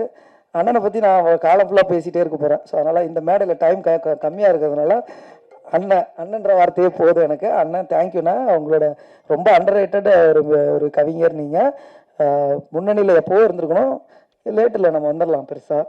தேங்க்யூ ஞானகரவேல் அண்ணா. அப்புறம் பாலா சீதாராமன் அவர்கள் வந்து பூலோகமேனு ஒரு நல்ல சாங் ஒன்று எழுதி கொடுத்தாரு. அவரும் எங்களை மாதிரியே சினிமாவில் அவரோட ஆர்வத்துக்கு தீனி போடுற மாதிரி அண்ணன்கிட்ட பெர்மிஷன் வாங்கிட்டு ஒரு பாட்டு மட்டும் நான் அவரை யூஸ் பண்ணிக்கிறேன்னு சொல்லிட்டு பண்ணேன். Thank you Bala Sitharaman sir, thank you so much. நல்ல ஒரு பாட்டு எழுதியிருக்கீங்க. ஃபைனலாக ஒரே ஒரு விஷயம், ஜஸ்ட் 30 செகண்ட்ஸில் முடிச்சிடறேன். நன்றி. நிறைய எழுதி வச்சுருக்கேன், எல்லாரையும் சொல்ல முடியல, எல்லாரையும் பேசினேன் அப்படின்னு நினச்சிக்கோங்க. Thank you so much. அப்புறம் இந்த இடத்துல நான் நிற்கிறதுக்கு காரணமாக இருக்கிற எங்கள் அம்மாவுக்கும் அப்பாவுக்கும் நான் ரொம்ப நன்றி சொல்லிக்கிறேன். ஏன்னா ஒரு 11 வருஷம் வந்து ஒரு ஃபேமிலி வந்து உங்களை தாங்கி பிடிக்கணும். அந்த 11 வருஷம் வந்து நீங்கள் சம்பாதிக்க வேண்டியது எதுவுமே இல்லாமல், எந்த சம்பளமும் இல்லாமல் இருக்குது. இப்போது எங்கள் அப்பா அம்மா வந்து படிக்காதவங்க. நான் வந்து ஒரு 1.5 லட்ச ரூபா சம்பளம் வாங்கிட்டு ஓமனில் வேலை பார்த்த வேலையை விட்டுட்டு நான் திடீர்னு வந்து நான் சினிமாவுக்கு போகிறேன் அப்படின்னு சொல்லும்போது, அம்மா எப்போவுமே அம்மா இல்லை, அவங்களுக்கு அம்மா வந்து சிம்பிளாக ஒன்று சொன்னாங்க, உனக்கு அப்படியா சினிமாக்கம்மா போமா, உனக்கு என்ன தோணுதோ பண்ணு அப்படின்ட்டாங்க. அப்போ வந்து அவருக்கும் சினிமா அதெல்லாம் தெரியாது, என்ன சினிமா என்னன்னு புரியல. நீ ஏதோ ஆசைப்படுற நீ பண்ணுடா அப்படின்னு அந்த இன்சூரன்ஸில் சொன்னாங்க. பட் 11 வருஷம் வெயிட் பண்ணுறாங்க. 11 வருஷம், எனக்கு 33 இயர்ஸ் ஆகுது. இந்த இப்போ வரைக்கும் இப்போ நான் சுமக்க வேண்டிய சுமையெல்லாம் எங்கள் அப்பா வந்து சுமந்துட்டுருக்காங்க. இந்த வயசில் கூட அவர் வந்து ஒரு பழக்கடை வச்சு என்னோட சுமையை தோளில் தாங்கிக்கிட்டு என் ஃபேமிலி எனக்காக எடுத்துகிட்டு போயிட்டுருக்காரு. அவர் கடைசியாக ஊர்லேருந்து வரும்போது பார்த்தா அப்போ அவர் என்கிட்ட ஒரு கேள்வி கேட்டார், என்னடா படம் எடுத்தேன்னு சொன்னேன், என்ன ரிலீஸ் ஆக மாட்டேக்கு, எப்போ கேட்டாலும் அடுத்த மாதம்னே சொல்கிறேன், இது என்ன இது வந்துருமா இல்லைனா வேறு ஏதாவது தொழில் பண்ணுறியா என்னடா அப்படின்னு சொல்லி கேட்டார். அப்போது அவர்கிட்ட அப்பா எப்படியா ஜெயிச்சிடலாம்ப்பா அப்படின்னு சொல்லிட்டு வந்தேன். கடைசியாக என்னோட குருநாதர் சொன்ன அந்த ஒரு வார்த்தையை மட்டும் அவரோட வார்த்தைகளை பயன்படுத்திக்கிறேன், அதை சொல்லி நாங்கள் முடிக்கிறேன். நம்ம ஜெயிக்கிறோம் தோக்குறோம் இல்லைனா ஒன்றுமே இல்லாமல் போகிறோம், நம்ம இஷ்டப்பட்ட இந்த துறையில் கடைசி வரைக்கும் சந்தோஷமாக இந்த சினிமாவில் வேலை பார்த்துட்டு இருப்போன்னு சொல்லி முடிக்கிறேன். வாழ்த்துக்கள். நன்றி. ஹாய், எல்லாருக்கும் வணக்கம். Mathimaran. So Mathimaran is a story of a commoner, the struggles he faces. So இவரோட வாழ்க்கையில் நடக்கிற இன்ப துன்பங்கள், அதாவது இன்பம் கிடையாது துன்பம் மட்டும்தான். நம்ம டைரக்டர் பாலாசரோட ஸ்கூல். ஸோ அடி வெளுப்பாப்பில். ஸோ ரொம்ப சூப்பராக பண்ணியிருக்காரு. ரொம்ப டெடிக்கேட்டட் ஃபெல்லோ இவர். ஒரு 6 மாதம் வந்து இவரை கிட்டத்தட்ட ஆஃபீஸ்லேயே உட்கார வச்சு ட்ரைனிங் கொடுத்து பண்ண வச்சுருக்காங்க. ஸோ டைரக்டர் நன்றி. எனக்கு ஒரு நல்ல கேரக்டர் இதில். கேரக்டர் எப்படின்னா ஒரு போலீஸாக பண்ணியிருக்கேன். நான் வீட்டுக்கு போகும்போது சந்தோஷமாக சொல்லிக்கலாம் இந்த மாதிரி ஒரு கேரக்டர் பண்ணியிருக்கேன்றது. ஹீரோயிசம்ன்றது உருவத்தில் கிடையாது, அது செயலில் தான் இருக்குது. ஸோ இந்த படம் அதுக்கு ஒரு பெரிய ஐ ஓப்பனர். வாய்ப்பு கொடுத்ததுக்கு நன்றி. தேங்க்ஸ். ஓகே, வணக்கம். இங்கே வந்திருக்கும் அனைத்து பத்திரிகை ஃப்ரெண்ட்ஸ் அண்ட் மேடையில் உட்காந்துருக்கும் பெரிய எல்லாருக்கும் என்னோட வணக்கம். ஒரு சின்ன ஒரு ஸ்டோரி தான். ஒரு 8 இயர்ஸ் ஃப்ரெண்ட்ஷிப்பு. நாளைய இயக்குனர் ஒரு ஷார்ட் ஃபிலிம் பண்ணி என்னோட தம்பி ராகுல் தான் வந்து டைரக்டர்கிட்ட இந்த ஷார்ட் ஃபிலிம் காமிச்சிருந்தாரு. அந்த ஷார்ட் ஃபிலிம் பார்த்ததுக்கப்புறம் நான் கண்டிப்பாக படம் பண்ணும்போது நான் அவனுக்கு ஒரு வாய்ப்பு வாங்கி கொடுக்குறேன் அப்படின்னு சொல்லியிருந்தாரு. அது செஞ்சார். பட் என்னால் அந்த சமயத்தில் போக முடியல. பாலாசோர படம் தான் மிஸ் பண்ணிட்டேன் நான். அதுக்கப்புறம் ஒரு 8 வருஷம் ஃப்ரெண்ட்ஷிப்பில் பேசவும் இல்லை, காலும் கிடையாது. ஆல் ஆஃப் த சடன் திடீர்னு ஒரு கால் வந்துச்சு, ஒரு படம் ஒன்று பண்ணுறேன் வாங்கன்னு வந்தோம். ஒரு கேரக்டர் கொடுத்தாரு. இவானாவோட ஹஸ்பண்டாக நடிச்சிருக்கு இந்த படத்தில். So thank you so much for this opportunity. And ப்ரொடியூசரை பற்றி கண்டிப்பாக சொல்லி ஆகணும். ஏன்னா ஒரு படம் வந்து இவ்வளோ தூரம் பெருசாக pre production, shooting and post production, release வரைக்கும் வர்றது அவ்வளோ சாதாரண விஷயம் கிடையாது. ஆஸ் எ ப்ரொடியூசர் எனக்கு தெரியும். பெரிய படங்கள் பண்ணல, ஒரு சின்ன படம் தான் பண்ணியிருக்கேன். பட் ஸ்டில் ஒரு யானை பலம் வேணும் ஒரு ப்ரொடியூசருக்கு. So congratulation sir. உங்களை மாதிரி பெரிய பெரிய ஆட்கள் வளரும் டைரக்டர்ஸ்க்கு வாய்ப்பு கொடுக்கணும்னு சொல்லிட்டு I am so happy and thanks for this opportunity. Thank you. Kavitha madam வர்ணிக்கிறது கேட்குறதுக்காக அடிக்கடி இந்த ஃபங்க்ஷன் மாதிரி இவ்விழாவிற்கு வருகை இருந்திருக்கும் பத்திரிகை மற்றும் ஊடகத்துறை நண்பர்களே, வாழ்த்த வந்திருக்கும் அனைவருக்கும் எனது வணக்கத்தை தெரிவித்துக்கிறேங்க.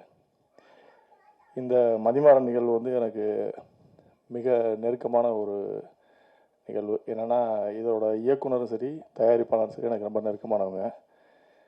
இயக்குனர் மந்த்ரா வீரமணி வந்து எனக்கு வந்து கிட்டத்தட்ட 2014 பழக்கம். ஒரு நல்ல திறமையான ஒரு இயக்குனர். இவ்வளோ காலதாமதமாக அந்த படம் பண்ணியிருக்காரு. அவர் திறமை மேலே வந்து எனக்கு மிகப்பெரிய நம்பிக்கை உண்டு. நான் அந்த படம் பார்க்கல, இருந்தாலும் சொல்கிறேன் சிறப்பாக பண்ணியிருப்பாருன்ற நம்பிக்கை எனக்கு இருக்குது. ஏன்டா அவர்கிட்ட நான் நிறைய நேரம் பேசியிருக்கேன், நிறைய கதைகளை பற்றி டிஸ்கஸ் பண்ணியிருக்கேன். அவர் திறமை மேலே வந்து எனக்கு ரொம்ப நம்பிக்கை உண்டு. ரெண்டாவது பாலா சார்ட்ட ஒரு அசோசியேட்டாக இருந்திருக்காப்புல. நிச்சயமாக அந்த படத்தை சிறப்பாக பண்ணியிருப்பாருன்றது எனக்கு நம்பிக்கை இருக்குது. அது இல்லாமல் நம் நண்பர் நவீன் சீதாராமன், அவரும் எனக்கு ரொம்ப காலம் நண்பர். ரெண்டாவது நாங்கள் 2 பேரும் ஒன்றா பள்ளியில் படிக்கும்போது ஒன்றா, எனக்கு முன்னாடி சீனியர் நினைக்கிறேன் படித்த. அவர் எனக்கு ரொம்ப நெருக்கமானவர். முதல் முறையாக எங்கள் ஊர் சைட்லேருந்து வந்து இந்த படத்தை தயாரிச்சிருக்காங்கன்றது எனக்கு உண்மையாகவே ரொம்ப பெருமையாக இருக்குது. இந்த படத்தோட வெற்றியை நான் என்ன பார்க்குறேன்னா, கார்த்திக் ராஜா சாரோட மியூசிக் வந்து மிக சிறப்பாக இருந்தது, பாடல்களும் சரி. ரெண்டாவது எம்எஸ் பாஸ்கர் சார் சமீப காலமாக நான் பார்க்குறேன் அவருடைய படங்கள்லாம் கதாபாத்திரத்தை வந்து கரெக்டாக தேர்வு பண்ணி நடிக்கிறார். இப்போலாம் பார்த்தா எம்எஸ் பாஸ்கர் சார் நடிக்கிறதுனால இந்த படம் நல்லா இருக்கும் அப்படின்ற மாதிரி ஒரு மனநிலைக்கு கொண்டு வந்துட்டார். சமீப காலமாக அவர் படங்கள்லாம் நான் பார்த்துட்ருக்கேன். இது அவரை பெருமையாக சொல்லணுன்றதுக்காக சொல்ல, உண்மையாகவே சமீப காலத்தில் நான் பார்த்த எம்எஸ் பாஸ்கர் படம் அவர் தேர்வு பண்ணுற அந்த கதாபாத்திரத்தை சிறப்பாக நடித்து அந்த ஸ்க்ரீனில் முன்னாடிலாம் எம்ஆர் ராதா சார் நடிக்கும்போது பார்த்தோம்னா அவரோட சிவாஜி சார் நடித்தாலும் சரி, எம்ஜிஆர் நடித்தாலும் யார் நடித்தாலும் அவர் அந்த இடத்துல ஸ்கோர் பண்ணிட்டு போயிடுவார். அப்படி வந்து இப்போ எம்எஸ் பாஸ்கர் சார் நடிக்கிற படங்கள்லாம் பார்த்தா அவருடைய கேரக்டர் வந்து அவர் அவ்வளவு தெளிவாக பண்ணி ஸ்கோர் பண்ணிடுறாரு. ஸோ எம்எஸ் பாஸ்கர் சார் நடிச்சிருக்கிறதுல பெரிய ஒரு பாசிட்டிவான விஷயம் நான் பார்க்குறேன். ரெண்டாவது இது கதைக்கான கதாபாத்திர தேர்வுகள்லாம் கதைக்கான தேர்வாக இருக்குது. அந்த ஹீரோவை நடித்த தம்பி வந்து சிறப்பாக பண்ணியிருக்காரு. அவருடைய உடல் மொழியெல்லாம் பார்க்கும்போது எனக்கு மந்த்ராவோட ஞாபகம் தான் வருது. மந்த்ரா எப்படி நடப்பா அப்படி அவருடைய உடல் மொழியை அப்படியே ட்ரைனிங் கொடுத்துருக்கா அப்படின்னு நினைக்கிறேன். எனக்கு அவர் பார்க்கும்போது மந்த்ரா நடித்தது மாதிரியே எனக்கு தோணுது. நல்லா சிறப்பாக பண்ணியிருந்தார். கதாபாத்திரங்கள் தேர்வு மிக அருமையாக இருந்தது. எப்போவுமே நம்ம வந்து ஒரு கதைக்கு வந்து அந்த கதை தான் பட்ஜெட்டை தீர்மானிக்கணுமே தவிர பட்ஜெட் வந்து கதையை தீர்மானிக்கக்கூடாது. அங்கே தான் நம்ம தோத்துறோம். இன்னைக்கு பார்க்குற வாரத்தில் 10 படங்கள் வருது, எல்லா படங்களுமே தோல்வியை சந்திக்குது. நம்ம வந்து ரிலீஸ் ஆனதுக்கப்புறம் நம்ம என்ன சொல்கிறோம்னா, இல்லை மக்கள் ஆதரவு கொடுக்கல, இல்லை வந்து படங்கள் வந்து தேட்டருக்கு ஆள் வரல அப்படின்னா, அதெல்லாம் ஒன்றும் கிடையாது. நல்லா இருந்ததுன்னா தேடி போய் பார்க்குறாங்க.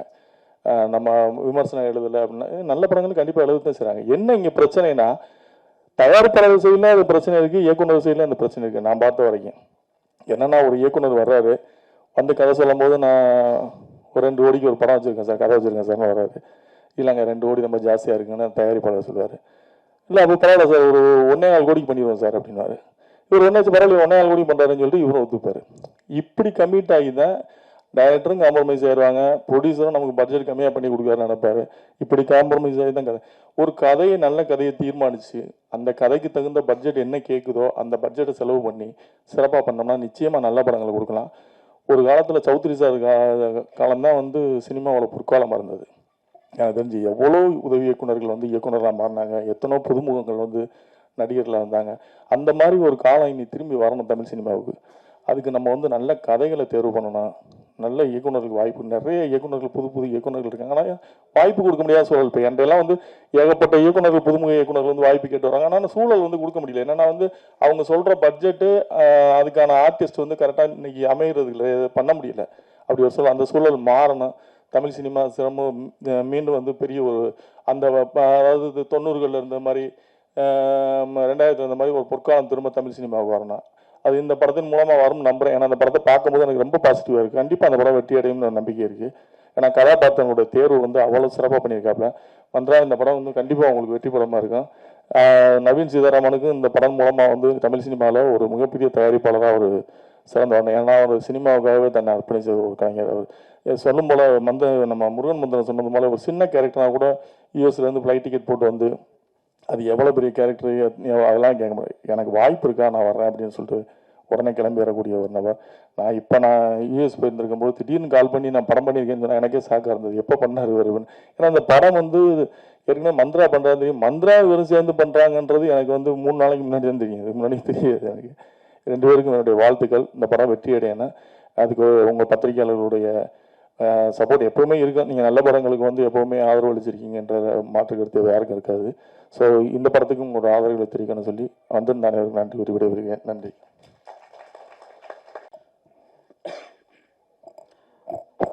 அன்பிற்குரிய அனைவருக்கும் வணக்கம். மதிமாறன் இதோட trailer audio launch. So first வந்து ஜிஎஸ் சினிமா தயாரிப்பாளர் நவீன் சீதாராமன் அவர்களுக்கு ஒரு பெரிய நன்றி. ஆனால் அறிமுக இயக்குனர் பாலா சாரோட பட்டறையிலிருந்து வர்றாரு மந்திர வீரபாண்டியன்.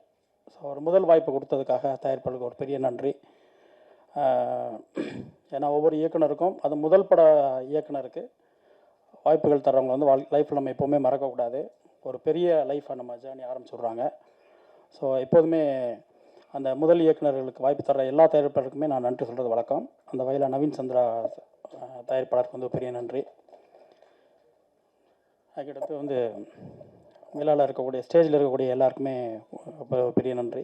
ராஜன் சார் இருக்காங்க, இசையமைப்பாளர் விழாவின் நாயகன் கார்த்திக் ராஜா சார் இருக்கார், நந்தகோபால் சார் ப்ரொடியூசர் இருக்காங்க, சினேகண்ணன் இருக்கார், காளி வெங்கட் இருக்கார். இப்படி எல்லாருமே ரொம்ப முக்கியமான ஆட்கள் இருக்காங்க.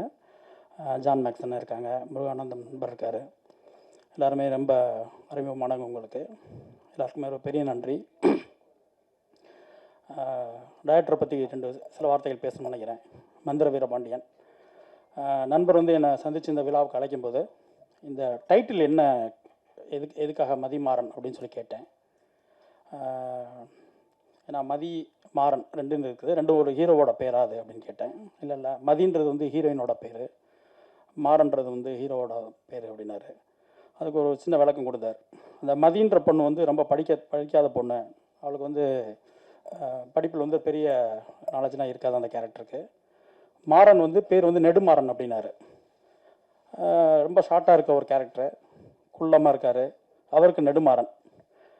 படிக்காத ஒரு பொண்ணுக்கு வந்து மதி. ஸோ அந்த அந்த அந்த கான்ட்ராஸ்டாக ஒரு பேர் வச்சதே எனக்கு ரொம்ப பிடிச்சிருந்துச்சு. ஏன்னா பொதுவாகவே அப்படி தான் இயல்பாக வந்து ஒரு பேரும் வைப்பாங்க. மேக்ஸிமம் சரஸ்வதின்னு பேர் வச்சுருப்பாங்க, படிப்பு வராது. கருப்பாக இருப்பாங்க, வெள்ளத்தோர் அப்படின்னு பேர் வைப்பாங்க. ரொம்ப நிறமாக இருக்காது, கருப்பசாமின்னு பேர் வைப்பாங்க. இது வந்து இயல்பாகவே நடந்துடும். ஸோ அந்த மாதிரி நம்ம வாழ்க்கையில் ரொம்ப கனெக்ட் ஆகி ரொம்ப நெருக்கமாக இருந்துச்சு. ஸோ ஒரு டைட்டிலுக்கே இவ்வளோ யோசிக்கக்கூடிய ஒரு டைரக்டர், ஒரு கான்ட்ராஸ்டாக வாழ்க்கையோட ஒன்றி போய் ஒரு தலைப்பை யோசிக்கக்கூடிய ஒரு இயக்குனர். நிச்சயமாக ஒரு நல்ல கருவை எடுத்திருப்பார், நல்ல கதை எழுதியிருப்பார், நல்ல திரைக்கதை அமைச்சிருப்பார் அப்படின்னு நான் நம்பினேன். ட்ரெய்லர் பார்க்கும்போது எனக்கு ரொம்ப பிடிச்சிருக்கு. சாங்ஸ் ரொம்ப நேர்த்தியாக எல்லாமே மேக்கிங் வந்து அந்த ஒரு அறிமுக ஹீரோவை வச்சு ஒரு பட்ஜெட்டில் என்ன பண்ண முடியுமோ அதை மிக சிறப்பாக அவர் பண்ணியிருக்காரு நான் நம்புகிறேன். ஸோ ரெண்டாவது பாலா சார்ட்ட ஒர்க் பண்ணிட்டு வந்திருக்காரு.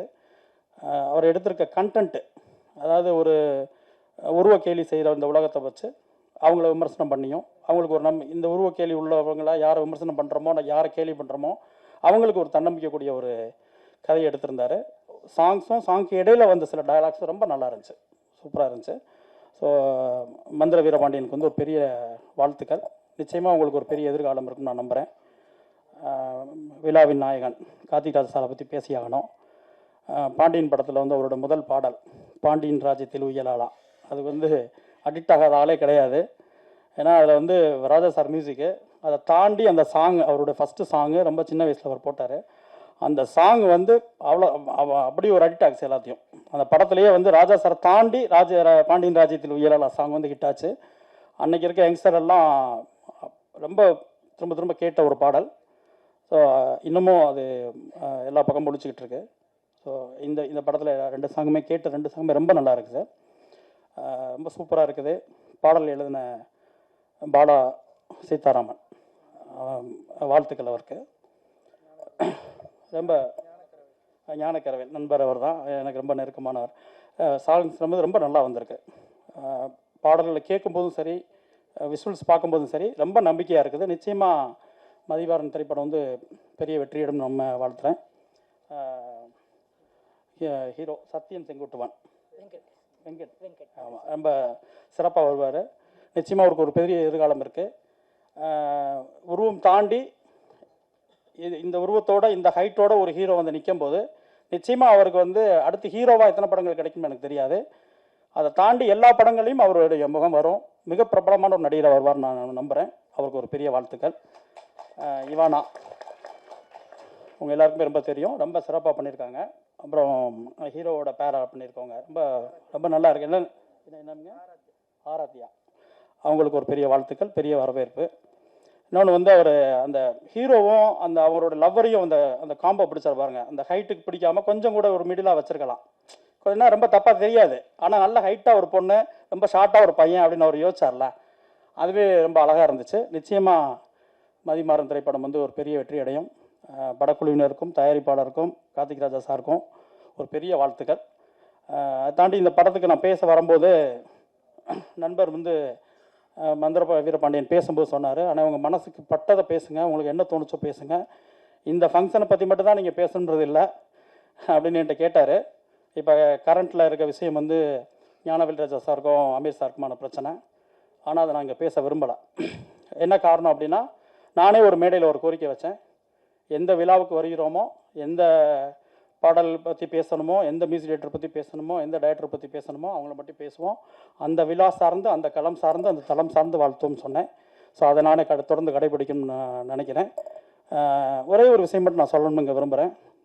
சுரேஷ் காமாட்சி அண்ணன் பேசும்போது சொன்னாங்க, அதாவது ஒரு புது டைரக்டர்ஸ் வந்து ஒரு 2 கோடி ரூபாய் ஒரு கதை சொல்லுவாங்க, அவளை இல்லை ப்ரொடியூசர் சொன்ன உடனே காம்ப்ரமைஸ் ஆகிட்டு 1.5 கோடிக்கு ஒத்துக்குருவாங்க. அந்த காம்ப்ரமைஸ் ஆகிறதுலையோ அந்த திட்டமிடல் இல்லாதனாலேயோ தான் நிறைய படைப்புகள் வந்து இங்கே சரியாக வரல அப்படின்னாங்க. என்னோட ஒரு சிறிய கோரிக்கை என்னென்னா, தயாரிப்பாளர்களுக்கு தான் ஃபஸ்ட்டு வந்து முதல் படம் கதை சொல்லக்கூடிய இயக்குனர்கிட்ட தயவு செஞ்சு பட்ஜெட் கேட்காதீங்க. அது பெரிய பட்ஜெட்டில் கொண்டு போகணும்னு நான் சொல்லலை, அவங்களுக்கு தெரியாது. ஒரு கதையை கேட்கும்போது இந்த கதைக்கு என்ன செலவு பண்ணணும், யார் ஹீரோவாக இருந்தால் நல்லாயிருக்கும், யார் ஹீரோயின் இருந்தால் நல்லாயிருக்கும், யாரை வச்சு இதை கொண்டு போய் சேர்க்கத்தா சூப்பராக இருக்கும், அவங்களுக்கு என்ன சம்பளம், மற்றபடி படம் எடுக்கிறதுக்கு என்ன வேணுன்றதுலாம் ஒரு இபிஓ ப்ரொடக்ஷன் மேனேஜர்ஸ் இருக்காங்க, அவங்களுக்கு தான் தெரியும். ஒரு நிச்சயமாக வந்து ஒரு முதல் பட இயக்குனருக்கு வந்து அந்த பட்ஜெட் தெரியாது. ஒரு லைட்மேனுக்கு என்ன சம்பளம் தெரியாது, ஒரு ப்ரொடக்ஷனில் இருக்கவங்களுக்கு என்னென்னு தெரியாது, ஒரு யூனியன் டிரைவருக்கு என்னன்னு தெரியாது, சத்தியமாக தெரியாது. அவங்களுக்கு ஒரு கதை இயக்க தெரியும், அவ்வளோதான். அவங்க நிறைய கஷ்டப்பட்டு ஒர்க் பண்ணி, நிறைய படித்து, நிறைய படங்கள் பார்த்து, ஒரு தொழில் கற்றுக்கிட்டு அவங்க முதல் படம் இயக்கிறதுக்கான வாய்ப்புகளை தேடி, வாழ்க்கையை தேடி தான் வந்து நிற்கிறாங்க. அவங்களுக்கு பட்ஜெட் என்னன்னு தெரியாது. நம்ம அவங்ககிட்ட போய் கேட்கும்போது அவங்க என்ன சொல்கிறாங்கன்னா, ஒரு யூகத்தின் அடிப்படையில் தான் சொல்கிறாங்க. ஏன்னா தெரியாதவங்கள்ட்ட போய் கேட்டு எப்படி நீங்கள் தெளிவுபடுத்திக்க முடியும்? நிச்சயமாக தெளிவுபடுத்த முடியாது. ஸோ அவங்க ஏதோ மனசில் பட்டா சொல்லுவாங்க, அங்கே தவறுகள் நிச்சயமாக நடந்துருது. அது வந்து ஒரு தயாரிப்பாளர் தான் இந்த கதையை பண்ணணுமா வேண்டாமா, பண்ணுனா எவ்வளோவுக்கு பண்ணனா நல்லாயிருக்கும், இதுக்குள்ளே பண்ணால் தான் இதுக்கு சேஃபு அப்படின்றது அதுக்கான ஆட்கள் இருக்காங்க. ஒரு ப்ரொடக்ஷன் மேனேஜர் இருக்காங்க, அந்த டீம் இருக்குது, ஃபினான்சியல் டிபார்ட்மெண்ட் இருக்குது. அது வந்து அவங்க தான் தீர்மானிச்சுக்கணும். முழு கண்ட்ரோலையும் மேலே ப்ரொடியூசர்ஸ் வச்சுக்கணும்னு தான் நான் சொல்கிறேன். அதை விட்டுட்டு அதை வந்து ஒரு முதல் இயக்குனர் மேலே, முதல் பட இயக்குனர் மேலே வந்து செலவு பண்ணிட்டான், அது பண்ணிட்டான், இது பண்ணிட்டான் அப்படின்னு சொல்லி மொத்தம் அவங்க வாழ்க்கையை காலி பண்ணி அவங்களோட ஃபியூச்சர்ஸ் எல்லாம் அப்படி மொத்தமாக எடுத்துகிட்டு போகிறது வந்து அது சரியாக இருக்குல்ல. ஏன்னா அது தெரியாதவங்கள்ட்ட போய் நம்ம கேட்குறது, வழி தெரியாதவங்கள்ட்ட போய் வழி கேட்டுட்டு உட்காந்து எப்படி சொல்ல முடியும்? நிச்சயமாக முடியாது. அவங்களுக்கு படம் எடுக்க தெரியும், அழகாக ஒரு கதை சொல்லணும்னு ஆசைப்பட்றாங்க, அதுக்கு போராடுறாங்க. ஸோ அவங்களுக்கு வேண்டியதை கதைக்கு என்ன வேணுமோ அதை கொடுத்துட்டு, அது ஒரு தயாரிப்பாளரும் முழு ரெஸ்பான்ஸ் அவங்க எடுத்துக்கிட்டு அவங்க கண்ட்ரோலில் வச்சுக்கிட்டு ஒவ்வொரு படத்தையும் கொண்டு போய் சேர்க்கும்போது இன்னும் ஒரு இயக்குனருக்கும் ஒரு தயாரிப்பாளருக்கும் ஒரு சுமூகமான உறவு இருக்கும். அது படம் முடிகிற ஸ்டேஜில் வந்து நிச்சயமாக ஒரு தயாரிப்பாளருக்கு சண்டை வந்துடுது. ஏன்னா 1000 தப்பு இருக்குது, யாரோட தப்பு பண்ணுறாங்க, எதுலேயும் ஊழல் நடக்குதாங்க ஷூட்டிங்கில். லொக்கேஷன்லேருந்து எங்கெங்கேயோ நடக்குது. ஆனால் மொத்த பழியும் ஒரு இயக்குனர் மேலே தான் வந்து நிற்கிது கடைசியில். அது வந்து ஒரு பழி சுமந்துக்கிட்டு மொத்த வாழ்க்கையும் இழந்துட்டு நிறைய இயக்குனர் போயிட்டுருக்காங்க. அது வந்து தயாரிப்பாளர் ரெஸ்பான்ஸ் எடுத்துக்கிட்டு அவங்க கரெக்டான டீம் வச்சு ஒவ்வொரு நாளும் ஒவ்வொரு நகர்வையும் அவங்க கண்காணித்து, ஏவிஎம் சரண் சார் இல்லையா, எவ்வளோ படங்கள் பண்ணியிருக்காங்க. அவங்க போட்ட பட்ஜெட்டில் முடிஞ்ச வரைக்கும் அவங்க படங்களில் வந்து அவங்க கண்ட்ரோல் பண்ணி கொண்டு போகிறாங்க. அது சரி தாண்டி போகுது, ஆட்கள் சரியில்லை அப்படின்னு தோணும்போது அவங்க அதை நிறுத்திக்கிறாங்க. படங்கள் எடுக்கிறதே கொஞ்சம் ஸ்லோ பண்ணிட்டாங்க. அந்த மாதிரி அவங்க எல்லா தயாரிப்பாளர்களும் ஃபுல் ரெஸ்பான்ஸ் அவங்க எடுத்துக்கணும், கண்ட்ரோல் அவங்க வச்சுக்கணும். இயக்குநர்களை இயக்கத்துக்கு மட்டும் பயன்படுத்துங்க, அதுதான் மிக சிறந்ததாக இருக்கும் நான் நம்புகிறேன். நன்றி. எல்லாருக்கும் வணக்கம். இது ஒரு வாழ்த்து மேடை. மந்த்ரா வந்து ஏற்கனவே டைரக்டர் ஆனவன். ஒரு 6-7 வருஷத்துக்கு முன்னாடி ஒரு படம் ஆரம்பித்து அது ட்ராப் ஆகி படம் நடக்கலை அந்த படம். அதுக்கப்புறம் பல போராட்டத்துக்கு அப்புறமா இந்த கதையை எடுக்கிறான். அதான் தெரியும். என்கிட்ட ஒர்க் பண்ணிவிட்டு அப்படி அடுத்தது பாலா சார்கிட்ட போய் ஒர்க் பண்ணான். முதல் படம் எடுத்து பாதியில் வராமல் இருக்கிறவனுக்கு இருக்கிற வலி வந்து யாராலையுமே வெளியில் சொல்ல முடியாது. அது ஒரு பெரிய வலி. அந்த போராட்டத்துக்கு அப்புறமா அடுத்து ஒரு படம் எடுக்கிறான்னா வியாபார ரீதியாக ஒரு படம் வரும். இது அவங்களுக்கு சேஃபாக இருக்கணும், இவங்களுக்கு சேஃபாக இருக்கணும், இவங்களுக்கு கொடுக்கணும், இப்படி கொடுத்தோம் நம்ம தப்பிச்சிடணும் அப்படின்றது ஒரு திங்க் இல்லாமல் இப்படி ஒரு படத்தை எடுத்ததுக்கு ஃபர்ஸ்ட் ஆஃப் ஆல் அவனுக்கு பெரிய ஒரு வாழ்த்துக்கள், பாராட்டுக்கள். அந்த படத்துக்கு அவனுக்கு ஒரு பேக் போனாக இருந்து எடுத்த அந்த ப்ரொடியூசர் அவருக்கு மிகப்பெரிய வாழ்த்துக்கள். இதுதான் தைரியம், இதுதான் வெற்றி அடையும். சினிமாவில் ஒரு லக் இருக்குது.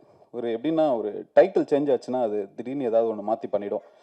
அந்த மாதிரி இந்த படம் காம்ப்ளெக்ஸ்லேருந்து இப்போ மதிமாறனா மாறி இருக்குது. ஏதோ ஒன்று பண்ணும், அது மட்டும் தெரியுது. தென் இன்னொன்று வந்து இந்த கல்லனை நம்பு குள்ளனை நம்பாதுன்னு ஒன்று சொல்லுவாங்க. அது ஏன் அப்படி சொல்கிறாங்க அப்படின்னா, நானே குள்ளன் தான். என்னோட உயரமாக இருக்கிற பசங்களுக்கு நான் குள்ளன் தான். என் ஃப்ரெண்ட்ஸுக்கு வந்து என்னை குள்ளன் தான் கூப்பிடுவானுங்க. கல்லனை நம்பு குள்ளனை நம்பாதன்னாக்கா அவனுக்கு எல்லாரை விட இந்த குள்ளை வந்து மிகப்பெரிய ப்ரில்லியண்ட்டாக இருப்பான்.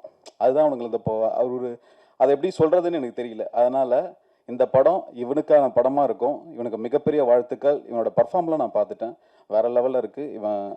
இவனோட ஸ்டேஜ் பெரிய ஸ்டேஜாக இருக்க போது அதுக்கு என்ன வாழ்த்துக்கள். அப்புறம் மேடையில் வந்தவங்க எல்லாருக்கும் என்னுடைய வாழ்த்துக்கள். நிறைய பேர் பேசணும். தேங்க்யூ. எல்லாருக்கும் வணக்கம். நான் இந்த படம் நடிக்கலை, அண்ணன் சொன்ன மாதிரி வாழ்த்து சொல்கிறதுக்கு தான் வந்திருக்கிறேன். சீக்கிரமாக கூப்பிடுங்கன்னு சொன்னதுக்கு இவ்வளோ சீக்கிரமாக கூப்பிட்டதுக்கு ரொம்ப நன்றி கவிதா மேடம். இன்னும் ஒரு மீட்டிங் வேறு இருக்குது. இயக்குனருக்கும் இந்த படக்குழுவினருக்கும் என்னுடைய மனமார்ந்த வாழ்த்துக்கள் தெரிவிச்சுக்கிறேன். அப்புறம் நான் ஒரு நிறைய டைம் எடுத்து பேசலான்னு இருக்கிறேன். ரொம்ப நன்றி. சுகம் சுகம் தாய் காதலி என்று வார்த்தைகள் பிழிந்து கொடுத்த மைய கவிஞர் புன்னகை பிரியன் சிநேகன் அவர்களை உங்கள் முன் பேச அழைக்கிறோம். எல்லாருக்கும் வணக்கம். காலதாமதமாக வந்ததுக்கு முதல்ல மன்னிக்கணும். இந்த மேடையில் அண்ணன் காளி வெங்கட் சொன்னது மாதிரி நான் எழுதலை, இருந்தாலும் வாழ்த்து சொல்ல அன்பையும் வாழ்த்தையும் தருவதற்கான மேடையாக தான் பல்வேறு பணிகளுக்கு மத்தியில் ஓடி வந்திருக்கிறேன். மந்த்ராவை பற்றி என்னுடைய மனைவி நிறைய சொல்லியிருக்காங்க. அவங்க எல்லாமே சேர்ந்து அந்த தேடுதல் காலகட்டங்களில் அவர் பட்ட போராட்டங்கள், அவரோட ஸ்கிரிப்ட் கூட என்கிட்ட ஒன்று இருக்குன்னு நினைக்கிறேன், படிக்க கொடுத்தது. அவ்வளோ போராட்டத்துக்கு அப்புறம் இந்த படத்தை வந்து இன்னைக்கு இந்த லெவலுக்கு கொண்டு வந்திருக்காங்க. மிகச்சிறந்த போராளி, நிறைய தேடுதலோடு இருந்தார் அப்படின்னு. அந்த நட்பில் இவர் இன்னைக்கு தான் நான் நேராக சந்திக்கிறேன். ஆனால் அவங்க சொல்லி அவர் மேலே ஒரு பெரிய மரியாதை எனக்கு உண்டு. அதே மாதிரி இந்த படத்துடைய தயாரிப்பாளர் என்னுடைய நெருங்கிய நண்பர். அவர் வந்து இந்த படத்தை நம்பி, மந்த்ராவையும் அந்த கதைக்களத்தையும் நம்பி இறங்கி இன்றைக்கு அதை எப்படியாவது வெளியில் கொண்டு வந்துடணும். சில பேர் என்ன செய்வாங்கன்னா, ஒரு காலகட்டம் ஒரு போராட்டம் வரும்போது பயம் வரும். அந்த பயத்தை மீறி இதை எங்கேயாவது நான் கொண்டு வந்து நிறுத்திடணும் அப்படிங்கிற ஒரு அந்த போராட்டம் இன்னைக்கு அவர் வந்து வேறு ஒரு களத்துக்கு எடுத்துகிட்டு வந்து இதை கொண்டு போய் மக்கள்கிட்ட சேர்த்தே ஆகணும்னு அந்த எடுத்த அந்த பெரும் போராட்டத்துக்கான முயற்சி தான் இந்த மேடையாக நான் பார்க்குறேன். உண்மையிலேயே இந்த மாதிரி தயாரிப்பாளர்கள் ஜெயிக்கும் போது தான் நிறைய புதிய படைப்பாளிகளுக்கான கதவுகள் திறந்து விடும் அந்த நம்பிக்கை எனக்கு இருக்குது. அதுக்கப்புறம் இந்த படத்துடைய கதாநாயகன் இந்த படத்துடைய இந்த நிகழ்வுடைய கதாநாயகன் கார்த்திக் ராஜா. அவரை பற்றி பேசணுன்னா மணிக்கணக்கில் நான் பேசிகிட்டே இருக்கணும். காரணம் என்னன்னு கேட்டிங்கன்னா, நான் ஆரம்ப காலகட்டங்களில் பாடல் எழுதும் பொழுது இளையராஜா சாருடைய வீட்டுக்குள்ளே முதலாக நான் அடி எடுத்து வச்சது அவர் மூலியமாக தான் எடுத்து வச்சேன். அது பல நாள் இரவு பகல் பார்க்காம அவருக்கு ஒரு சின்ன ஸ்டுடியோ உள்ளே வச்சுருப்பாரு. அங்கேயே படுத்து, அங்கேயே எழுதி ஒரு அற்புதமான இசையமைப்பாளர். அவருக்கான களம் இன்னும் கிடைக்கலன்னு எனக்கு மிகப்பெரிய ஏக்கம் இருந்துக்கிட்டே இருக்கும். அவ்வளோ திறமைகளும் அவ்வளோ ஒரு அந்த உழைப்பும் கொட்டிக்கிட்டே இருக்காரு. அவருக்கான சரியான ஒரு களம் கிடைக்கலையோ அப்படிங்கிற ஒரு மிகப்பெரிய ஏக்கம் அவரை பார்க்கும் போதெல்லாம் எங்கள் நட்புக்குள்ள இருக்கும். எங்களுக்குள்ள அவ்வளோ பெரிய ஒரு நட்பு இருக்கு, தொடர்ந்து அது வந்து கொண்டிருக்கிறது. அதை இந்த படம் மறுபடியும் அடுத்த கட்டத்துக்கு எடுத்துட்டு போகிற நம்பிக்கை இருக்கிறது. அதே போல இதில் நடித்தவர்கள், இந்த படம் வந்து எப்பயுமே ஒவ்வொரு சினிமாவும் இந்த சமூகத்தில் ஏதோ ஒன்று சொல்ல தான் வந்து கொண்டே இருக்கிறது. வெறுமனே ஒரு காலகட்டத்தில் பொழுதுபோக்காக வந்து போய்கிட்டு இருந்த அந்த காலகட்டம் மலையேறி விட்டது. ஏதோ ஒன்று சொல்லணும்னு ஆசைப்படுது, அது எத்தனை பேர் சேர்ந்து போகுன்னு தெரியுது. ஆனால் இந்த படம் உருவ கேலிகளை பற்றி ஒரு அழுத்தமான ஒரு பதிவு பண்ண வந்திருக்கிறது. எனவே நல்ல விஷயங்களை கொண்டு போய் சேர்க்கறதுக்கு களம் பத்திரிகையாளர்கள் தான். எல்லோருமே உழைப்போம், புதிய படைப்புகள் வந்துட்டு இருக்கணும். காரணம், ஒரு சமூகம், எந்த சமூகம் படைப்பாளிகளையும் படைப்பையும் கொண்டாடுதோ அதுதான் உயர்ந்த சமூகமாக இருக்கும். அதுதான் வளர்ச்சி அடைஞ்ச சமூகத்தை வளர்த்து விடுவதற்கான ஒரு மிக காலகட்டம் இருக்கும். எனவே படைப்புகள், படைப்பாளிகளை எப்போதுமே நம்ம தூக்கி கொண்டாட வேண்டிய ஒரு காலகட்டத்தில் தான் இருந்துகிட்டே இருக்கும். படைப்புகள் மட்டும் புதிதாக இல்லை என்றால், புதிய சிந்தனைகள் இல்லை என்றால், மறுமலர்ச்சிகளும் பரிணாம வளர்ச்சிகளுமே இல்லாமல் தொலைஞ்சு போயிருக்கும். எங்கேயோ ஒரு இடத்துல இன்னும் நம்ம வந்து காடோடிகளாகவும் எங்கேயோ ஒரு தேடுதலை வேட்டையாடுக சமூகமாகவே வாழ்ந்துட்டு இருந்திருப்போம். படைப்புகள் தான் நாகரிகத்திலிருந்து அடுத்தடுத்த கட்டத்தில் புதிய சிந்தனைகளை படைத்து கொண்டு இருக்கிறது. எனவே அப்படி வளர்ச்சி அடைந்து கொண்டிருக்கின்ற சமூகத்திற்கு இந்த கருத்தும் வேறொரு களத்தை எடுத்து போகும் என்ற நம்பிக்கை இருக்கிறது. மிகச்சிறந்த உழைப்பாளிகள், போராளிகள் சேர்ந்து ஒரு படைப்பை கொடுத்திருக்கிறார்கள். மக்களிடம் கொண்டு போய் சேருங்கள். நன்றி, வணக்கம், வாழ்த்துக்கள்.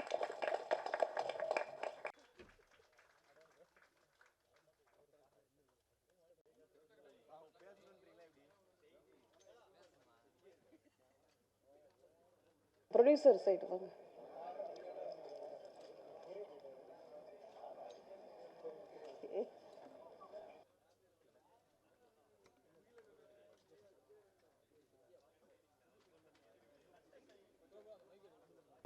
ஏய் விஜய்,